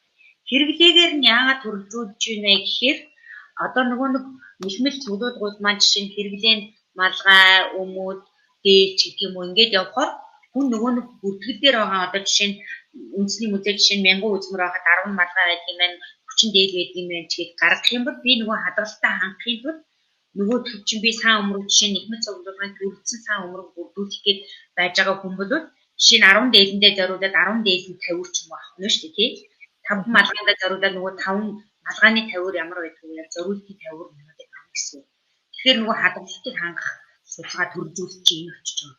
За бас нэг юм нь хэмжээсийн төрөлжөлтийг хийсэн байна. Хоёр хэмжээс, гурван хэмжээс гэдэг нь ямар учиртай гэхээр хоёр хэмжээст маань нөгөө хавтгай шууд дэлгэж болдог юу гэсэн үг шүү дээ. Жишээ нь одоо түүх далбаач гэдэг юм уу тэднийг бол хоёр хэмжээст хэлсэн тий. Дээд хүчийг бол гурван хэмжээст гэж үзэх жишээтэй. Тэрэндээ тохиолдоод мөн нөгөө нэг төрөлжүүлэхэд хадгалалтны тавиур, шүүгээ тавиураад тооцсон гэсэн үг тий. За энэ нөгөө хэмжээс хэрэглээгээр нь төрөлжүүлсэн нөгөө нийт төрөлжүүлж гаргасан хүсэлт маань гэж юм гаргасан. За энэ судалгааны нэг онцлог нь яасан гэхээр бас нэг дараагийн нэг зүйл нөгөө материал судлалаар нь судлахдаа одоо нөгөө аюул олон төрлийн даавуу 25 төгрөгийн жишээ давуу гараад ирсэн шүү дээ. Тэрнээс чинь торгон үзмэрийг объектаа болгох гэсэн юм байна. Ер нь торгоны чинь одоо түүхий нөгөө хийгддэг түүхий материал нь юу гэдгийг одоо физик, хими, шин чанар онцлог нь юу гэдгийг одоо наривч судалсан гэсэн. Хадгалтай хандах би нэг хадгалтын гормоор тодорхойлохын тулд гаргаж ирж штэ тий. Ямар материалаар хийсэн баттай мэдээж авах гээд. За энэ гэхдээ материал нэхмэд үзмэрийн нэг онцлог нь би яагаад нэхмэд үзмэрийг сонгосон бэ гэхээр музей үзмэрүүд дотроо хамгийн эмзэг мэдрэмтгий үзмэр дотор нэхмэл ордог юм. Гадаадын эксперт мэрэгчлэнүүд юу гэж биднэрт зөвлөдөг вэ гэхээр юу яа сан хүмүүргийнхөө орчин нөхцөлийг сайжруулахдаа нэм тэргүүнд эмзэг мэдрэмтгий одоо үзмрүүдээсээ сонгож аваад тэднэртээ тохирсон арга хэмжээ хэрэгжүүлээрэй гэж зөвлөдөг байхгүй юу? Тэр утгаар нөгөө зөвлөгөө гадаад эрдэмтэн судлаач эксперт багш нарын зөвлөгөөг дагаад тэгээ нөгөө Монголынхаа хөрсөн дээр би нөгөө Монголынхаа сан хүмүүрийн хадгалтыг сайжруулах гэж байгаа учраас нэхмэл зүйлүүдээ сонгож авсан гэсэн үг объект болгож. Тэгээ нэхмэл дотроо торгоо сонгоод авчтаа торгоо сонгож авч нөгөө материалын бүтцийг сонгохдоо нэхмэл эдгүүгийн зүйлийн бас нэг давуу тал нь юу байдаг вэ гэхээр одоо нөгөө суурин компьютер шиг тий микроскопоор хараад нэг тийм том овор ингээд нөгөө иж бүрэн тоноглогдсон нэг том лаборатори гэхээс хийдэггүй зүгээр нэг микроскоп байхад ер нь боломжийн төвшний судалгаа хийгээд авах боломжтойгоор бас их давуу талтай юм. За тэгээд энэ зурган дээр харагдаж байгаа нь юу вэ гэхээр торгон нэхмэлийн нөгөө байгалийн гаралтай ширхтийн хэлбэр зүй харагдаж байгаа. Энэ хэлбэрээс одоо жишээ нь дээдлийн ингээд 5 хэлбэр зүй байна л да. Микроскопоор нөгөө нэг торгоныхоо материалыг ингээд ойртуулаад харах нь шүү дээ томруулдаг шийдээр. Тэгээд харахад гадаад хэлбэр зүйнд нь тохируулаад одоо жишээ нь эхний хэлбэртэй харагдаж байвал тэр бол ноосоор хийгдсэн байх юм уу? Хийгдсэн материал түүхийдэн. Одоо жишээ нь нэхмэл даавуугийн утсыг нэхмэл материалыг утсыг нэхмэлийн ширхэгт гэдэг юмар хийдэг байхгүй юу? Одоо энэ дээр жишээ ширхэгт гэдээ яриад байна шүү дээ. Ширхэгтийн гадаад хэлбэр гэдэг байгаа. Одоо би нэг ширхэг одоо өөрийнхөө өмсөж байгаа дээлийг ч юм уу нэг ширхэг утасны тасархайг авчиад микроскоп харахад нөгөөд чинь дотроо аюул олон ширхэгтээс бүтсэн хэлбэр зүйтэй юм байдаг байх юм. Томруулаад харахад. Тэгээ одоо ширхэгтийн ихний хэлбэр нь ноосны дараагийнх нь махерны манай нөгөө торог маань ийм шулуун ийм савхшиг юм шиг ди хэлбэр дээр байна шүү дээ. Улаанаар тодруулсан. Гадаад хэлбэр зүй нь ингэж харагдгаа гэсэн үг. Тэгээ яг энэ хэлбэр зүйгээр нь таньдаг нэхмэл цуглуулгын төв хийдэг таньдаг олон улсад мөрддөг стандарт аргачлал юм. Тийм стандарт аргачлалаар одоо нөгөө материалуудаа би таньсан гэсэн үг байна. Одоо жишээ нь музей үзмрүүдийг эхнээс нь ингээд музейд авахд ингээд нөгөө бүртгэл мэдээллийн цаан өмгч ээшээ нар ч юм ингээд нөгөө холбогдох маяг анкетуудыг бүрдүүлээд л авна штэ. Тэгэхээр тэр хүмүүс одоо жишээ нь шууд эхлээд ирж байгаа үзмрийг микроскопоор бүр нарийн төвшөнд хараад яг баттай нөгөө материалын энэ яг бат торгоо энэ 100% бүр хорхон торгоо гэж хэлж чадахгүй. Зүгээр нүдэн барьж байгаагаар хараад нөгөө нэг мэдлэгийнхаа төвшөнд бүртгэл байдаг гэхгүй юу? Одоо жишээ нь энэ торгоо гэсэн. Тэгэхээр нөгөөдхөө бид нар гүнзгийрүүл судалж штэ тий.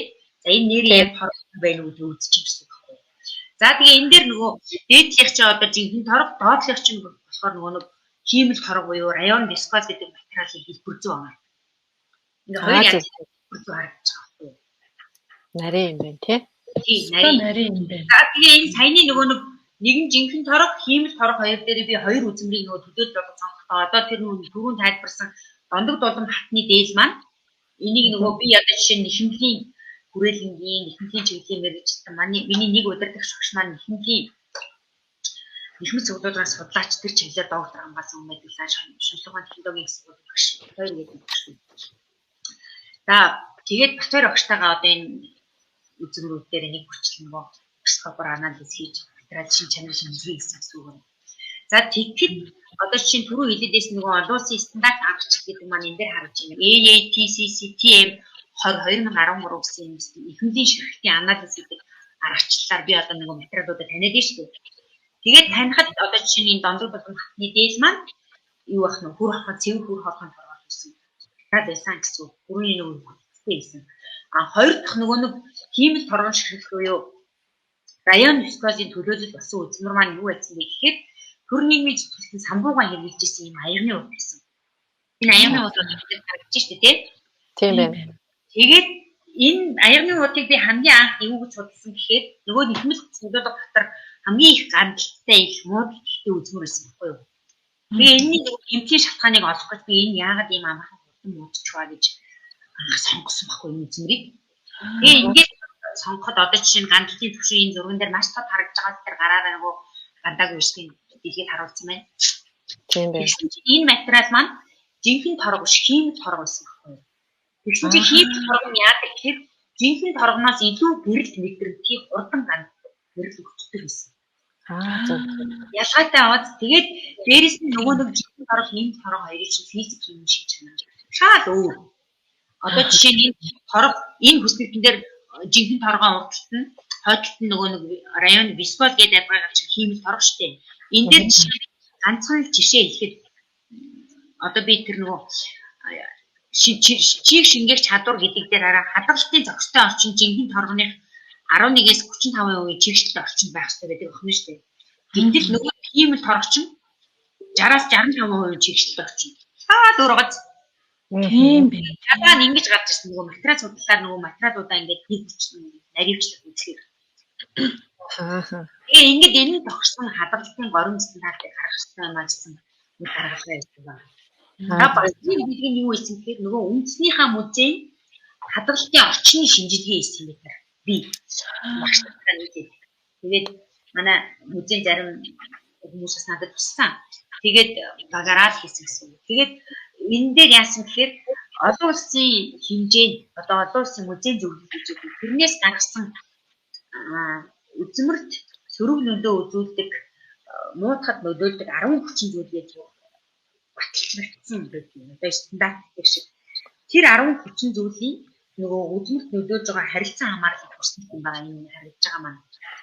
Тэгээд тэрийг гаргасан гэхээр олон улсын нөгөө үзмэрийн гэмтэл юу муу юу адаг үнэлж гаргаж ирдэг ABC аргачлалаар одоо үндэсний музей дээр анализ хийсэн. Тэнгүүд манай үндэсний музейн хувьд одоо жишээ нь ямар шалтгаанаас одоо үзмэр муудаад байна вэ? Тэгээд жишээ нь хамгийн нэгдүгээр төвшин мэдээлэл орж ирсэн та. Ийм нэг орчны шинжилгээний анализ хийсэн байна. За тэгээд дээрэс нь бид нөгөө нэг соёлын өвийн одоо жишээ нь музей үзмэрийг хадгалтыг хангахтаа ийм 6 үе давхаргаар хангах хэрэгтэй юм аа гэдэг санаанд харуулж байгаа энэ дээр жишээ. Хамгийн эхлээд музей үзмэр одоо барилга байшин барихтаа нөгөө бүс нутгаа сонгодог байх тийм. Дараа нөгөө барилгын байшин хавар хавтаа бензин шатах нөгөө хөрөмж гэх юм уу. Бензин шатах нөгөө бүрийн газар төлөвлөсөн ховын цэгмиг ойрхон байна уу байхгүй байна уу. Музей барих болох гэдгийг сонгоно гэсэн үг. Тэгээд дараа нөгөө барилгаа энэ 6 үе давхрууд чинь тус бүрдээ өөрийн ингээд цогц мэдлэг мэдэгт хүн шинжлэх ухаан байдаг. Энэ болгоныг биднээс сурвалж тэрний дагуу хангах хэрэгтэй юм аа. Тэгжээж музей байх хэрэгтэй гэж тийм. Одоо жишээ нөгөө 100 жилээ би одоо нөгөө Монголынхаа музей хадгалтыг сайжруулах нэг үзмэр жишээ нь яг өнөөдрийн байгаагаараа 100 жилийн дараа харахад ямар нэгэн илүүдийн харуулсан орог үн чигээрээ байж би хадгалтаа хангаж үлдсэн хангаж чадсан байна гэж ойлгомжтой. Зөв. За тэгээд энэ 6 үе давхрыг бид нар одоо бүрдүүлэх хэрэгтэй юм байна. Одоо жишээ нь бид нар нэг жишээ Чингис хаан музей дээр одоо шинээр музей байгуулж хахад бид нар одоо эхнээс нь ахуулаад энийг яг нөгөө улсад ямар байна бид нар ямар нөхцөлөөр бүрдүүлэх ёстой, юу хийх ёстой, ямар зорилтын хоног хөрөмж ашиглах ёстой гэдгийг хийгээд бүрдүүлэх явна гэсэн үг шүү дээ. Тийм байна. Их чухал юм. Дараагийн тэгээд нөгөө саяны одоо жишээ нөгөө 10 хүчин зүйл чинь манай одоо жишээ нь үндэсний музейн хувьд аль нь эрсдэлтэй байна вэ? Аль нь эрсдэлгүй байна вэ? Энийг бид нар яаж гарах арга замыг яаж хийх вэ гэсэн зарчмуудаа жишээ энэ хүчин дээр харуулсан байна. Орчны шинжилгээ хийгээд анализ хийгээд нөгөөдөө одоо бид нар ингэж сайжруулах зүйл юм шүү гэсэн саналуудаа гаргасан гэсэн. За энэ график дээр юу харагдаж байна гэхээр нөгөө орчны шинжилгээгээ би яаж хийсэн гэхээр одоо жишээ нь үндэсний музейд нөгөө нийт 13 сан хөмөргийн хамгийн их текстайл нэхмэд эдгэлтэй 3 сан хөмөрийг төлөөлөл болгож аваад. За үзүүлгийн 9 танхимаас 3 танхимыг бас нөгөө хамгийн олон сан нэхмэлтэй танхимыг сонгож аваад сүүлийн 3 жил нөгөө хэмжил өдөр болгон нөгөө чиг дулаан нь ямар байсан гэдэг нөгөө хэмжил хийдэг байхгүй юу? Манайх багаж тавьсан. Тэгээ тэрийг тэмдэглээд явдаг гэсэн.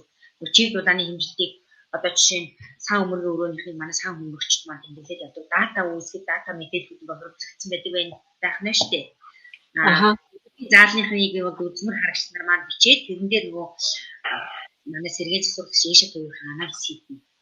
За тэрнээс нөгөө тэр дата өгөгдөлтөөр анализ хийгээд сүүлийн 3 жилээр ингээд анализ хийхэд тийшээ би яаж хийсэн гэхээр нөгөө нэг сонгогдсон 3 сан өмөрөг 3 үзүүлгийн танхимаа гадны орчны одоо манай барилга жишээ нь гадаа дулаархад үндэсний музей дотор нөгөө сан өмөргийн өрөөнд нөлөөлж ийн үү гэдэг нөлөөллийг ütсэн байна. Тэгэхээр манай барилга шаардлага хангаж ийн үү юу гэсэн ойлголт чинь дээр гаргаж байгаа байхгүй юу.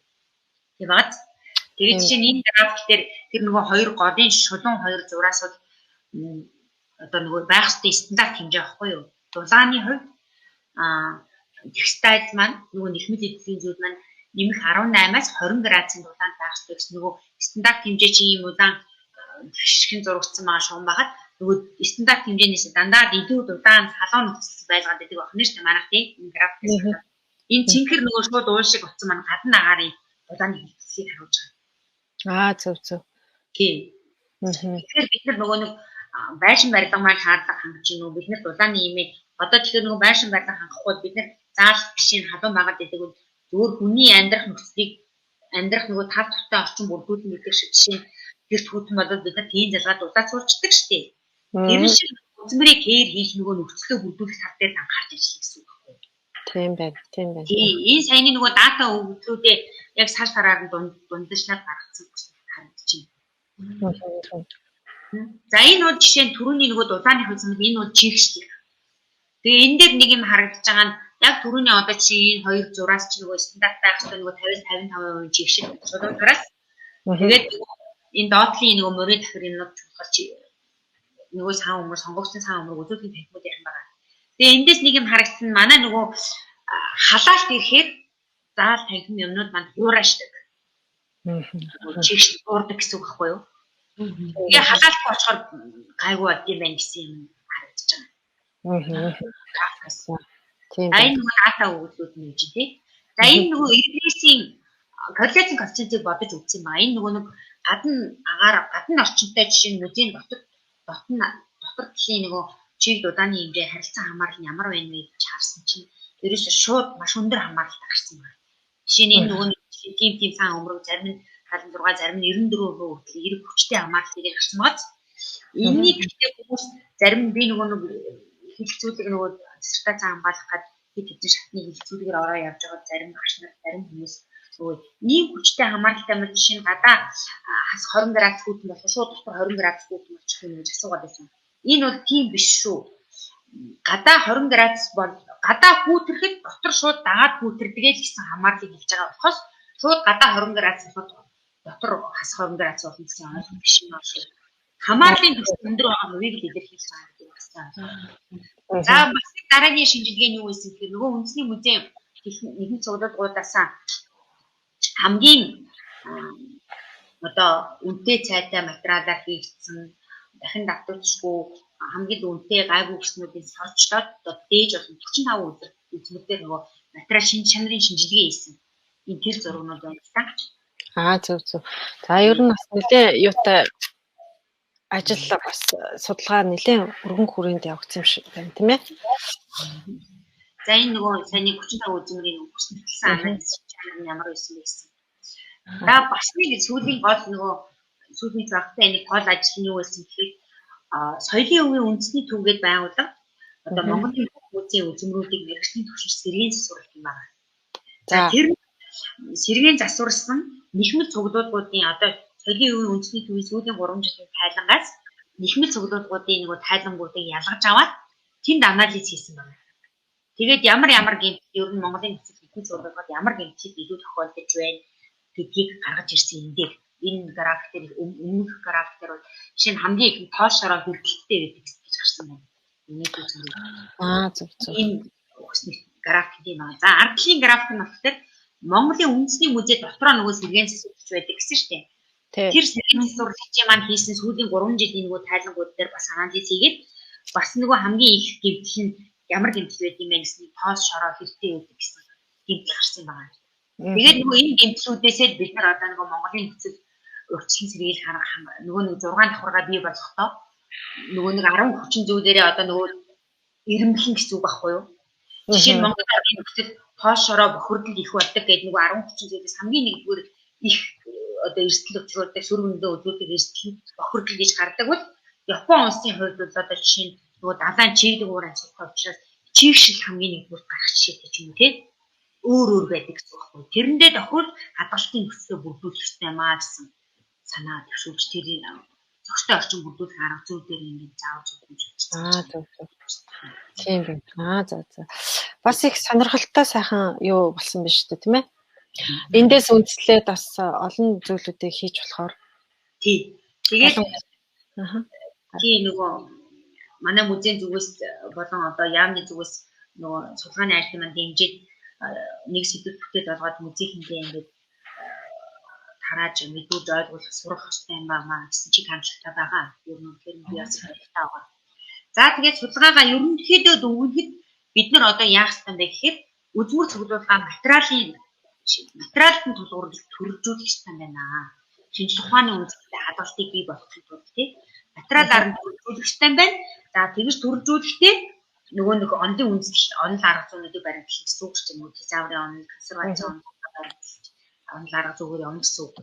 За тэгээд түүхий материалын түүхийд бүтц нөгөө гарал үүсгэмийг тодорхойлохдоо жишээ нь хэвлэлийн хувьд нөгөө AATC гэсэн олон улсын стандарт гаргагчдыг хэрэглэх боломжтой юм аа. Музейн төвшөнд бол нөгөө их үнэтэй биш тий. Нэг өрөөндөө ч юм уу микроскоп тавьчаад би судлаачаа сургаад хийчих боломж төвлөрөө авах юм нэвтрүүлэхэд тий. Нэвтрүүлэх гэсэн үг юм да. За тэгээд нөгөө бохирдлоо одоо нөгөө ирэмблэгдсэн 10 хүчин зүйлчийн ирэмблэгдсэн учраас нөгөө 6 үе давхаргаа бүрдүүлэхдээ бохирдлоосоо сэргийсэн одоо тоошрооноос хамгаалсан дүүжин сайтай байх ёстой бүх үзмрүүд хайрцаг савтай бүтээлтэй байх ёстой ч гэдэг юм уу тийм тэр мэрийг бүрдүүлэх гэсэн үг байна. За тэгээд дээрэс нь энэ нөгөө олон улсад нэвтрээд хэрэгжээд бүр нөгөө туршлага болсон аргачлалуудаас жишээ нь Америкийн цуглуулгын арчилгаа одоо үзүүл сан өмгийн хадгалах өрөө болон үзүүлгийн орчин ч гэдэг юм уу Их Британий нөгөө нийгэм цуглуулга арчилгаа стандарт гэдэргээд нөгөө орны ингээд дэвшигдэх аргуудыг тэрийг бид нар Монголын өрсөнд нэвтрүүлэх юм зүйтэй юм боломжтой юм байна гэсэн сонголт хийгээд авсан биз дээ одоо зөндөө одоо арга аргачлалаа ба шүү дээ олон оронд чинь тийм байна. Энэ манай нөхцөл хөрсөн дээр боломжтой юм байна гэсэн юм санаад бичсэн байна энэ дээр. Зөв. За тэгэхээр бас нэлээ их мэрэгжлийн тал руугаа нэлээ бас юу яхаар нарийн тийм мэдээллүүдийг бас бид нарт ингэж сайхан өглөө. Энийг бас үзэж байгаа хүмүүс нь мэрэгжлийн музейчд бас байгаа. Тийм учраас яг энэ мэдээллийг ингээ гаргаад тавьж байгаа юм. Ер нь бол бас юу юм бэ? Музейтэй болох гэж байгаа хүмүүс ч гэсэн анхаарахад илүүдэхгүй байна. Ямар байшин яаж явах гэдэг ингээ тийм ээ. Одоо орон нутагт ч гэсэн байгаа музейнүүд одоо тэгээ бусад музейнүүд маань яг юу дээр анхаарах уу гэдэг дээр бас их чухал судалгаасан байна. Яг өөрөө чинь судалгаа бол энэ юу юм бэ шүү дээ тий. Нийт одоо нөгөө музейд байгаа үзмэр одоо тий эдрийнхаа хитэн хувийг эзэлдэг гэсэн үг дээр нэхмэл эдлэлүүд. Монголын музей нийт үзмэрийн бол 10%. За үндэсний музей бол 15% эзэлж байгаа. Тэгэхээр нөгөө би түрүү хэлсэн чинь нөгөө сан хүмүүргийнхаа хадгалтыг сайжруулахын тулд хамгийн эхлээд нөгөө эмзэг мэдрэмтгийгээ сонгож аваад тэрэндээ тохирсон арга зүй хэрэгжүүлээ явчихад одоо жишээ миний энэ судалгааны ажлыг дагаад хойноос нь жишээ нь модон идэхтэй төмөр идэхтэй ч гэдэг юм уу ингээ гаргаад ирэхэд бол амархан болчихж байгаа юм л да. Зөв. Энэ чинь нөгөө чиглэл болж өгж байгаа нөгөө жим гаргадаг шиг. Тийм байна. Хөдөлгөөн болов уу гэж бас харж байгаа. Тий өмнө нь бол ерөөсөө ийм судалгаа хийж байгаагүй гэсэн үг юм байна тий. Тийм. Музей үзмэртэй болсон юм. Зөв. За сонирхолтой маш сонирхолтой судалгаа. Тэгээд бас гарын авлага болоод ном болоод хэвлэгдчих юм бол бусад музейн ажилтнуудад бол их чухал ач холбогдолтой зүйл болжээ. Тэгээд баяр хүргэе. Их сайхан ажил байна. Сайхан байна. Тийм. Тэгээд энэ дээр одоо бас сүүлийн үед музейд хэрэгжүүлж байгаа төсөл хөтөлбөрүүд юу байна? Ямар зүйлүүд болж байна? За манай Монголын үндэсний музейн хувьд бол гадаадын зөндөө орон гадаад хамтын ажиллагаатай тэгээд төлөвлөгөөний сангаас нь авдаг л та. Тэгээд одоо жишээ нь эрдэм шинжилгээний төв маань сүүлийн хэдэн жил Америкийн нэгдсэн улсын Смитсоны хүрээлэнтэй хамтраад археологийн хайгуул малчлалт гэдэг газар хийсэн. Тэгээд тэрний үр дүнгээр одоо жишээ та бүхэн хийж байгаа удаа нэлийн шуугсандаа өрөмтөд шар тус 13 зууны өрөм шар тустай ваар оллоо гэх тээ. Аха. Тэр маань тэр хамтарсан экспедицийн төслийн хүрээнд явж исэн одоо натлах судалгаагаар олсон судалгааны үр дүн гарчсан онцлог юм байгаа жишээ. За бас нэг гээд тэгвэл одоо жишээ нь манай үндэсний музей сан өмөргийнхаа хадгалтыг сайжруулахын тулд Америкийн нэгдсэн улсын элчин сайдын соёлын үеийг хадгалахын сан байдаг л да. Тэр жил болгоно дэлхийн нийтээр төслийн урдаан талтай. Тэгээд тэнд төсөлчид яг сан өмөргийнхаа хадгалтыг сайжруулах нөгөө Монголын үндэсний музей өнөд эдлийн сан өмөргийг эрсдлээс урьдчилсан цэнтрийн гэсэн нэртэй төсөл хэрэгжүүлж ирсэн. Тэгээд тэрний хүрээнд нэг жишг сан өмөр бий болсон. Тэр сан өмөргийг одоо жишээ нь өрөөгийн нэг өрөө засаад одоо үндэснийхээ музей хамаг үнэтэй цар осон үзмгүүдийг амж тавиад нэг өрөөгөө аюу гой төвчүүлээд тавьсан гэсэн үг байна шүү дээ. Энгийн үг хэлхийг хэлвэл зөвхөн хоног төхөөрөмж нөгөө нэг сав баглаа бодлоо нөгөө шүүгээ саныг тавиад тэгээд түрүүнгийн нөгөө хилээд байсан бүт өрөөгөө ген залгах гэдэг шиг нөгөө агаарын цогцоо сайн явуулдаг чигшлийн төхөөрчтөр зориултын төхөөрөмжүүд нэр амж тавьсан. За нэг тийм төсөл хэрэгжүүлсэн Америкийн нэгдсэн улсаас аваад за дараагийнх нь Япон улсын засгийн газраас бас манайхан төсөлчээд за чинь 700 сая төгрөгийн сан Монголын үндэсний музей сан өмөргийн хадгалтыг сайжруулах тоног төхөөрөмжийг авсан байна.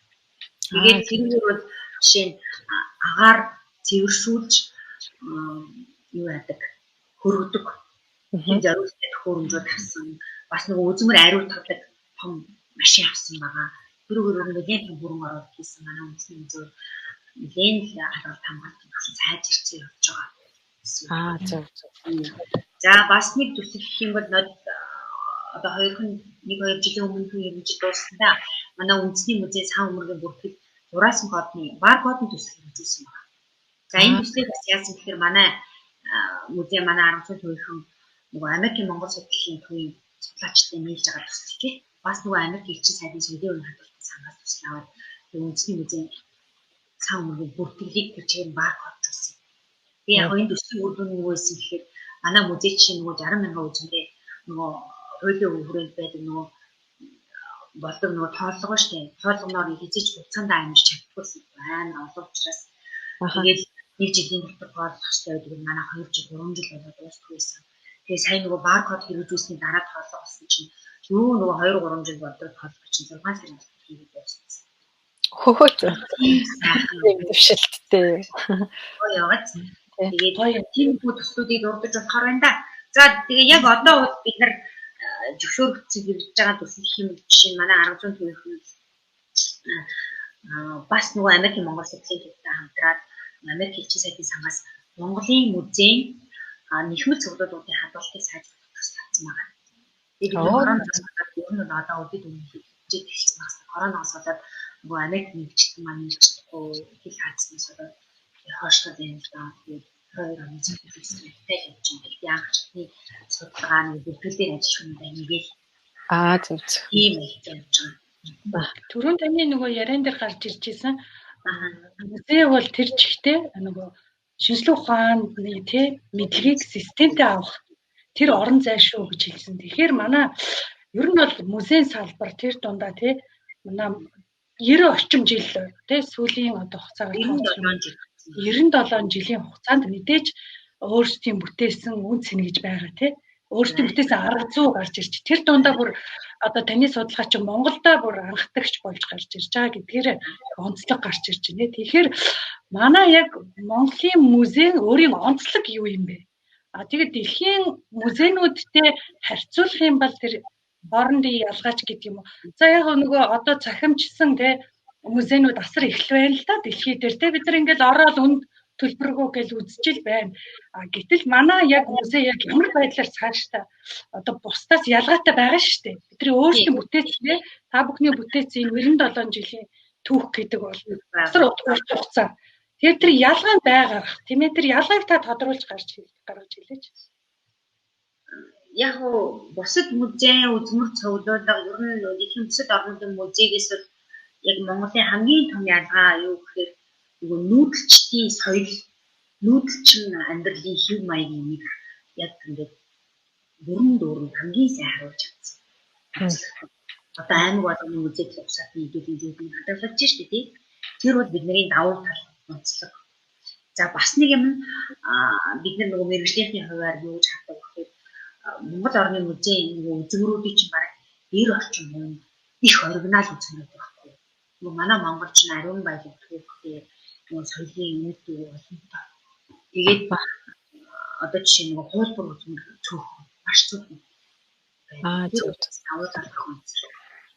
Тэгээ яг хүчлийнхаа хувьд бол ерөөсөө л манай музей чинь одоо нөгөө орчин цагийн музей байгууллагад одоо бараг 100 жил төгсөж штэ 100 жил рүү очиж чинь тодорхой хэмжээгээр хөгжөөл алхасаар гадаа урагшаа алхасаад явж байна. Тэгээ нөгөө сүүлийн үед бол яг соёлын ам байгуулагдчихлаа. Дээрээс нөгөө музейн хууль маань батлагдчихлаа. Шинээр нөгөө хэсгээс анхаарал шив шин музейн байшин барилга байгууллагад Чингис хааны музей байгуулагдаж байгаа юм. Энэ нөгөө том томоохон өөрчлөлтүүд маань одоо ер нь музейн салбарын маань өсрөнгөө хөгжлийн шатанд ирж байгаа мó гэж харж маш их баяртай байна шүү манай музейхэн. Илүү Монгол түн бүгдээр баяртай байна. Яг энэ дээр тий. Тэгэхээр ер нь бол яг эндээс харахад та бүхний хийж байгаа ажил ус тий олонд одоо тий соён гэгэрүүлэхийн үүс чинь бас нэлээ өргөн дэлгэр болох юм байна л гэж харагдаад байна л да. Тэгээ энэ хөгжөхөд бол сая бидний ярилцлагаас ингээ хараад байхад ямар ч байсан гэсэн хуультай болсон байна. Эрдэм шинжилгээний болон судалгааны энэ олон сайхан бүтээлүүд тэгээд өөрсний чинь хийж байгаа ажлууд эдгээр бол нэлээд бас байдгийн биш үү. Тэгээ энэ нь бас нэлээд цаашаага өргөчих юм байна гэж харж ойлголоо тийм үү тий? Яг тэр оригинал гэдгээр их онцлог гарч ирж. Би бас хятад хэд хэдэн үзэсгэлэн музей үзчихсэн. Тэгээд дандаа нөгөө юм 3D 4D хэлбэрт оруулсан. Японд ч гэсэн тийм ээ бид нар бас очиж үзчихсэн. Зүгээр л нэг жирийн нэг хүний талаар музей ингэж хийсэн. Тэр нь ингээд одоо тий 3D 4D хэлбэрийн одоо юунд оруулчихсан тий. Тэрүүгээр ялгаатай байдаг юм байна.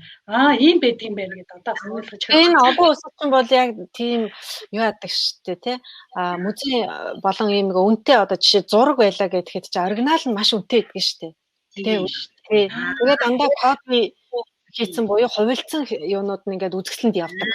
Яг тэр оригинал нь тэр болго явдаг. Одоо манай музей жишээлх юм бол гадагшаахаа үзэсгэлэнд явлаа гэхэд яадаг юм бэ? Яг энэ оригинал хувиа аваад явдаг уу? Эсвэл бол одоо өөр юу яадаг юм уу? Ямар өөр нэг юм? Ер нь аваад явдаг. Гэхдээ оригинал хувиа аваад явахдаа тэр чинь нөгөө яг маш нарийн шалгууруудтай байдаг юм. Саяны миний нөгөө мэдээдсэн одоо жишээ даатгуул үзмрээ. Маш соёлын өвчин өндөгдөж шүү дээ. Гэхдээ даатгуулдаг. Оригинал ялангуяа хосхон үнэтэй зөнгөөд маш үнэтэйгээд даатгуулдаг. Тэгээд мэргэжлийн зориулалтын газраар нөгөө тээвэрлэж цав банлаа боолыг хийлэгдэг.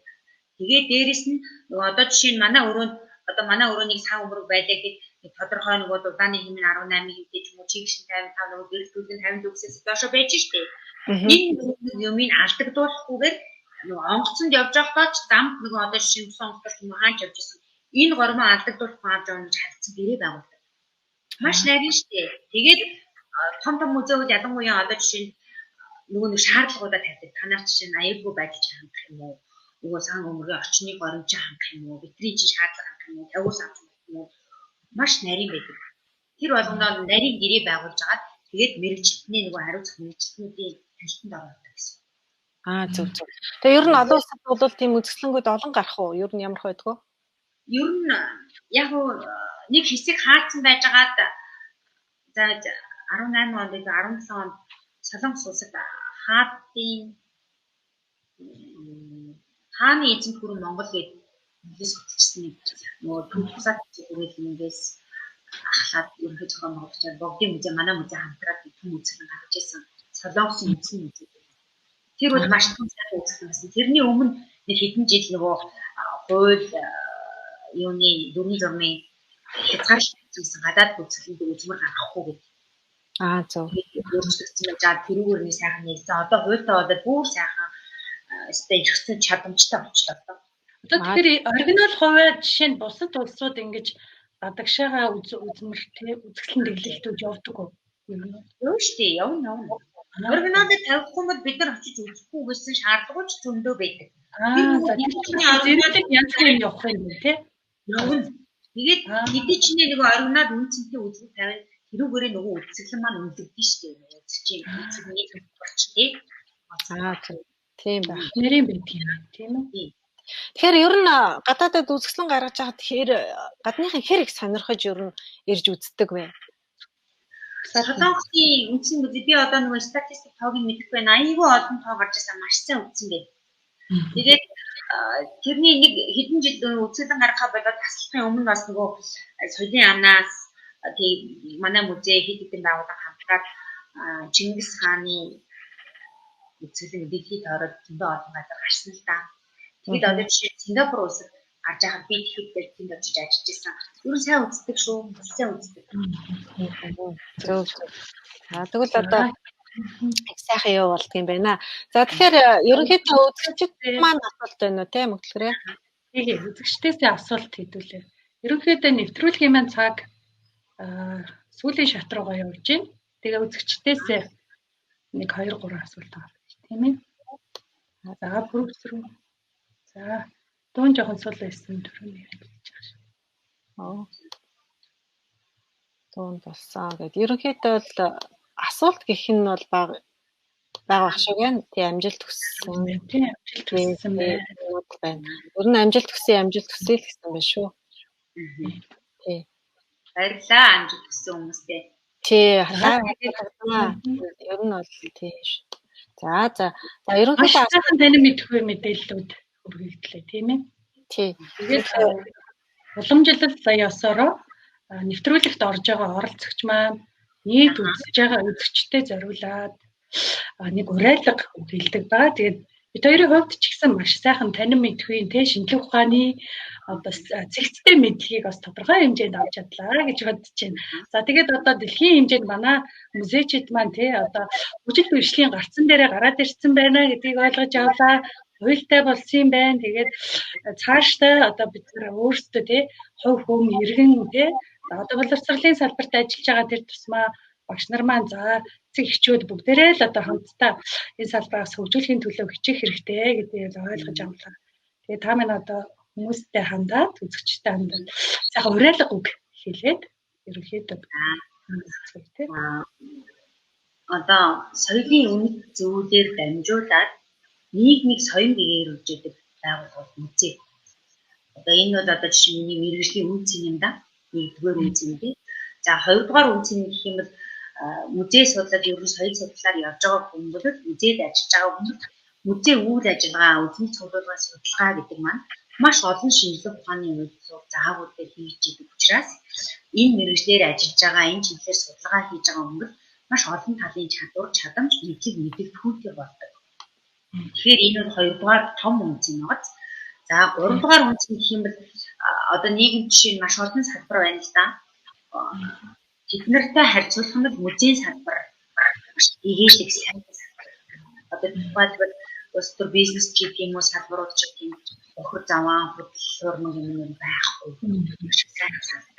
Тийм болохоор одоо түүхэд залуучуудаа тэгээд одоо дээрэс нь нөгөө шин сайхан музей байгуулагдаад төр засгаас соёлын өв музейтэй их анхаарал татсан учраас түүхэд залуучууд маань ялангуяа одоо музей соёлын өвөөр суралцаарай гэж уриалах юм да. Тэгээд монголчуудаа музейгээ сайн үзээрэй, хүүхдэд дагуулад музейг үзэж хүүхдүүдэд шинжлэх ухааны системийн мэдлэгийг сонирхолтой хэлбэрээр сайхан дурсамжтайгаар үлдээгээрэй гэж уриалах байна. За гэлээ. За тэгээ энэ удаа музей нийгмийн тойл улс үндэстний бахархал сэдвээр бид нар соёл судлалын ухааны доктор мөнх тогоотой ярилцлаа. Тэгээд бидний ярилцлагыг таалан болгосон та бүхэндээ баярлалаа. Тэгээд дараагийн удаа дахин уулзлаа. Түр баяртай. Таны ажил үйлс мөн өндрөөс өндөр амжилт хүсье. За үзэгчдээ баярлалаа. Бүгд амжилт хүсье. За баярлалаа.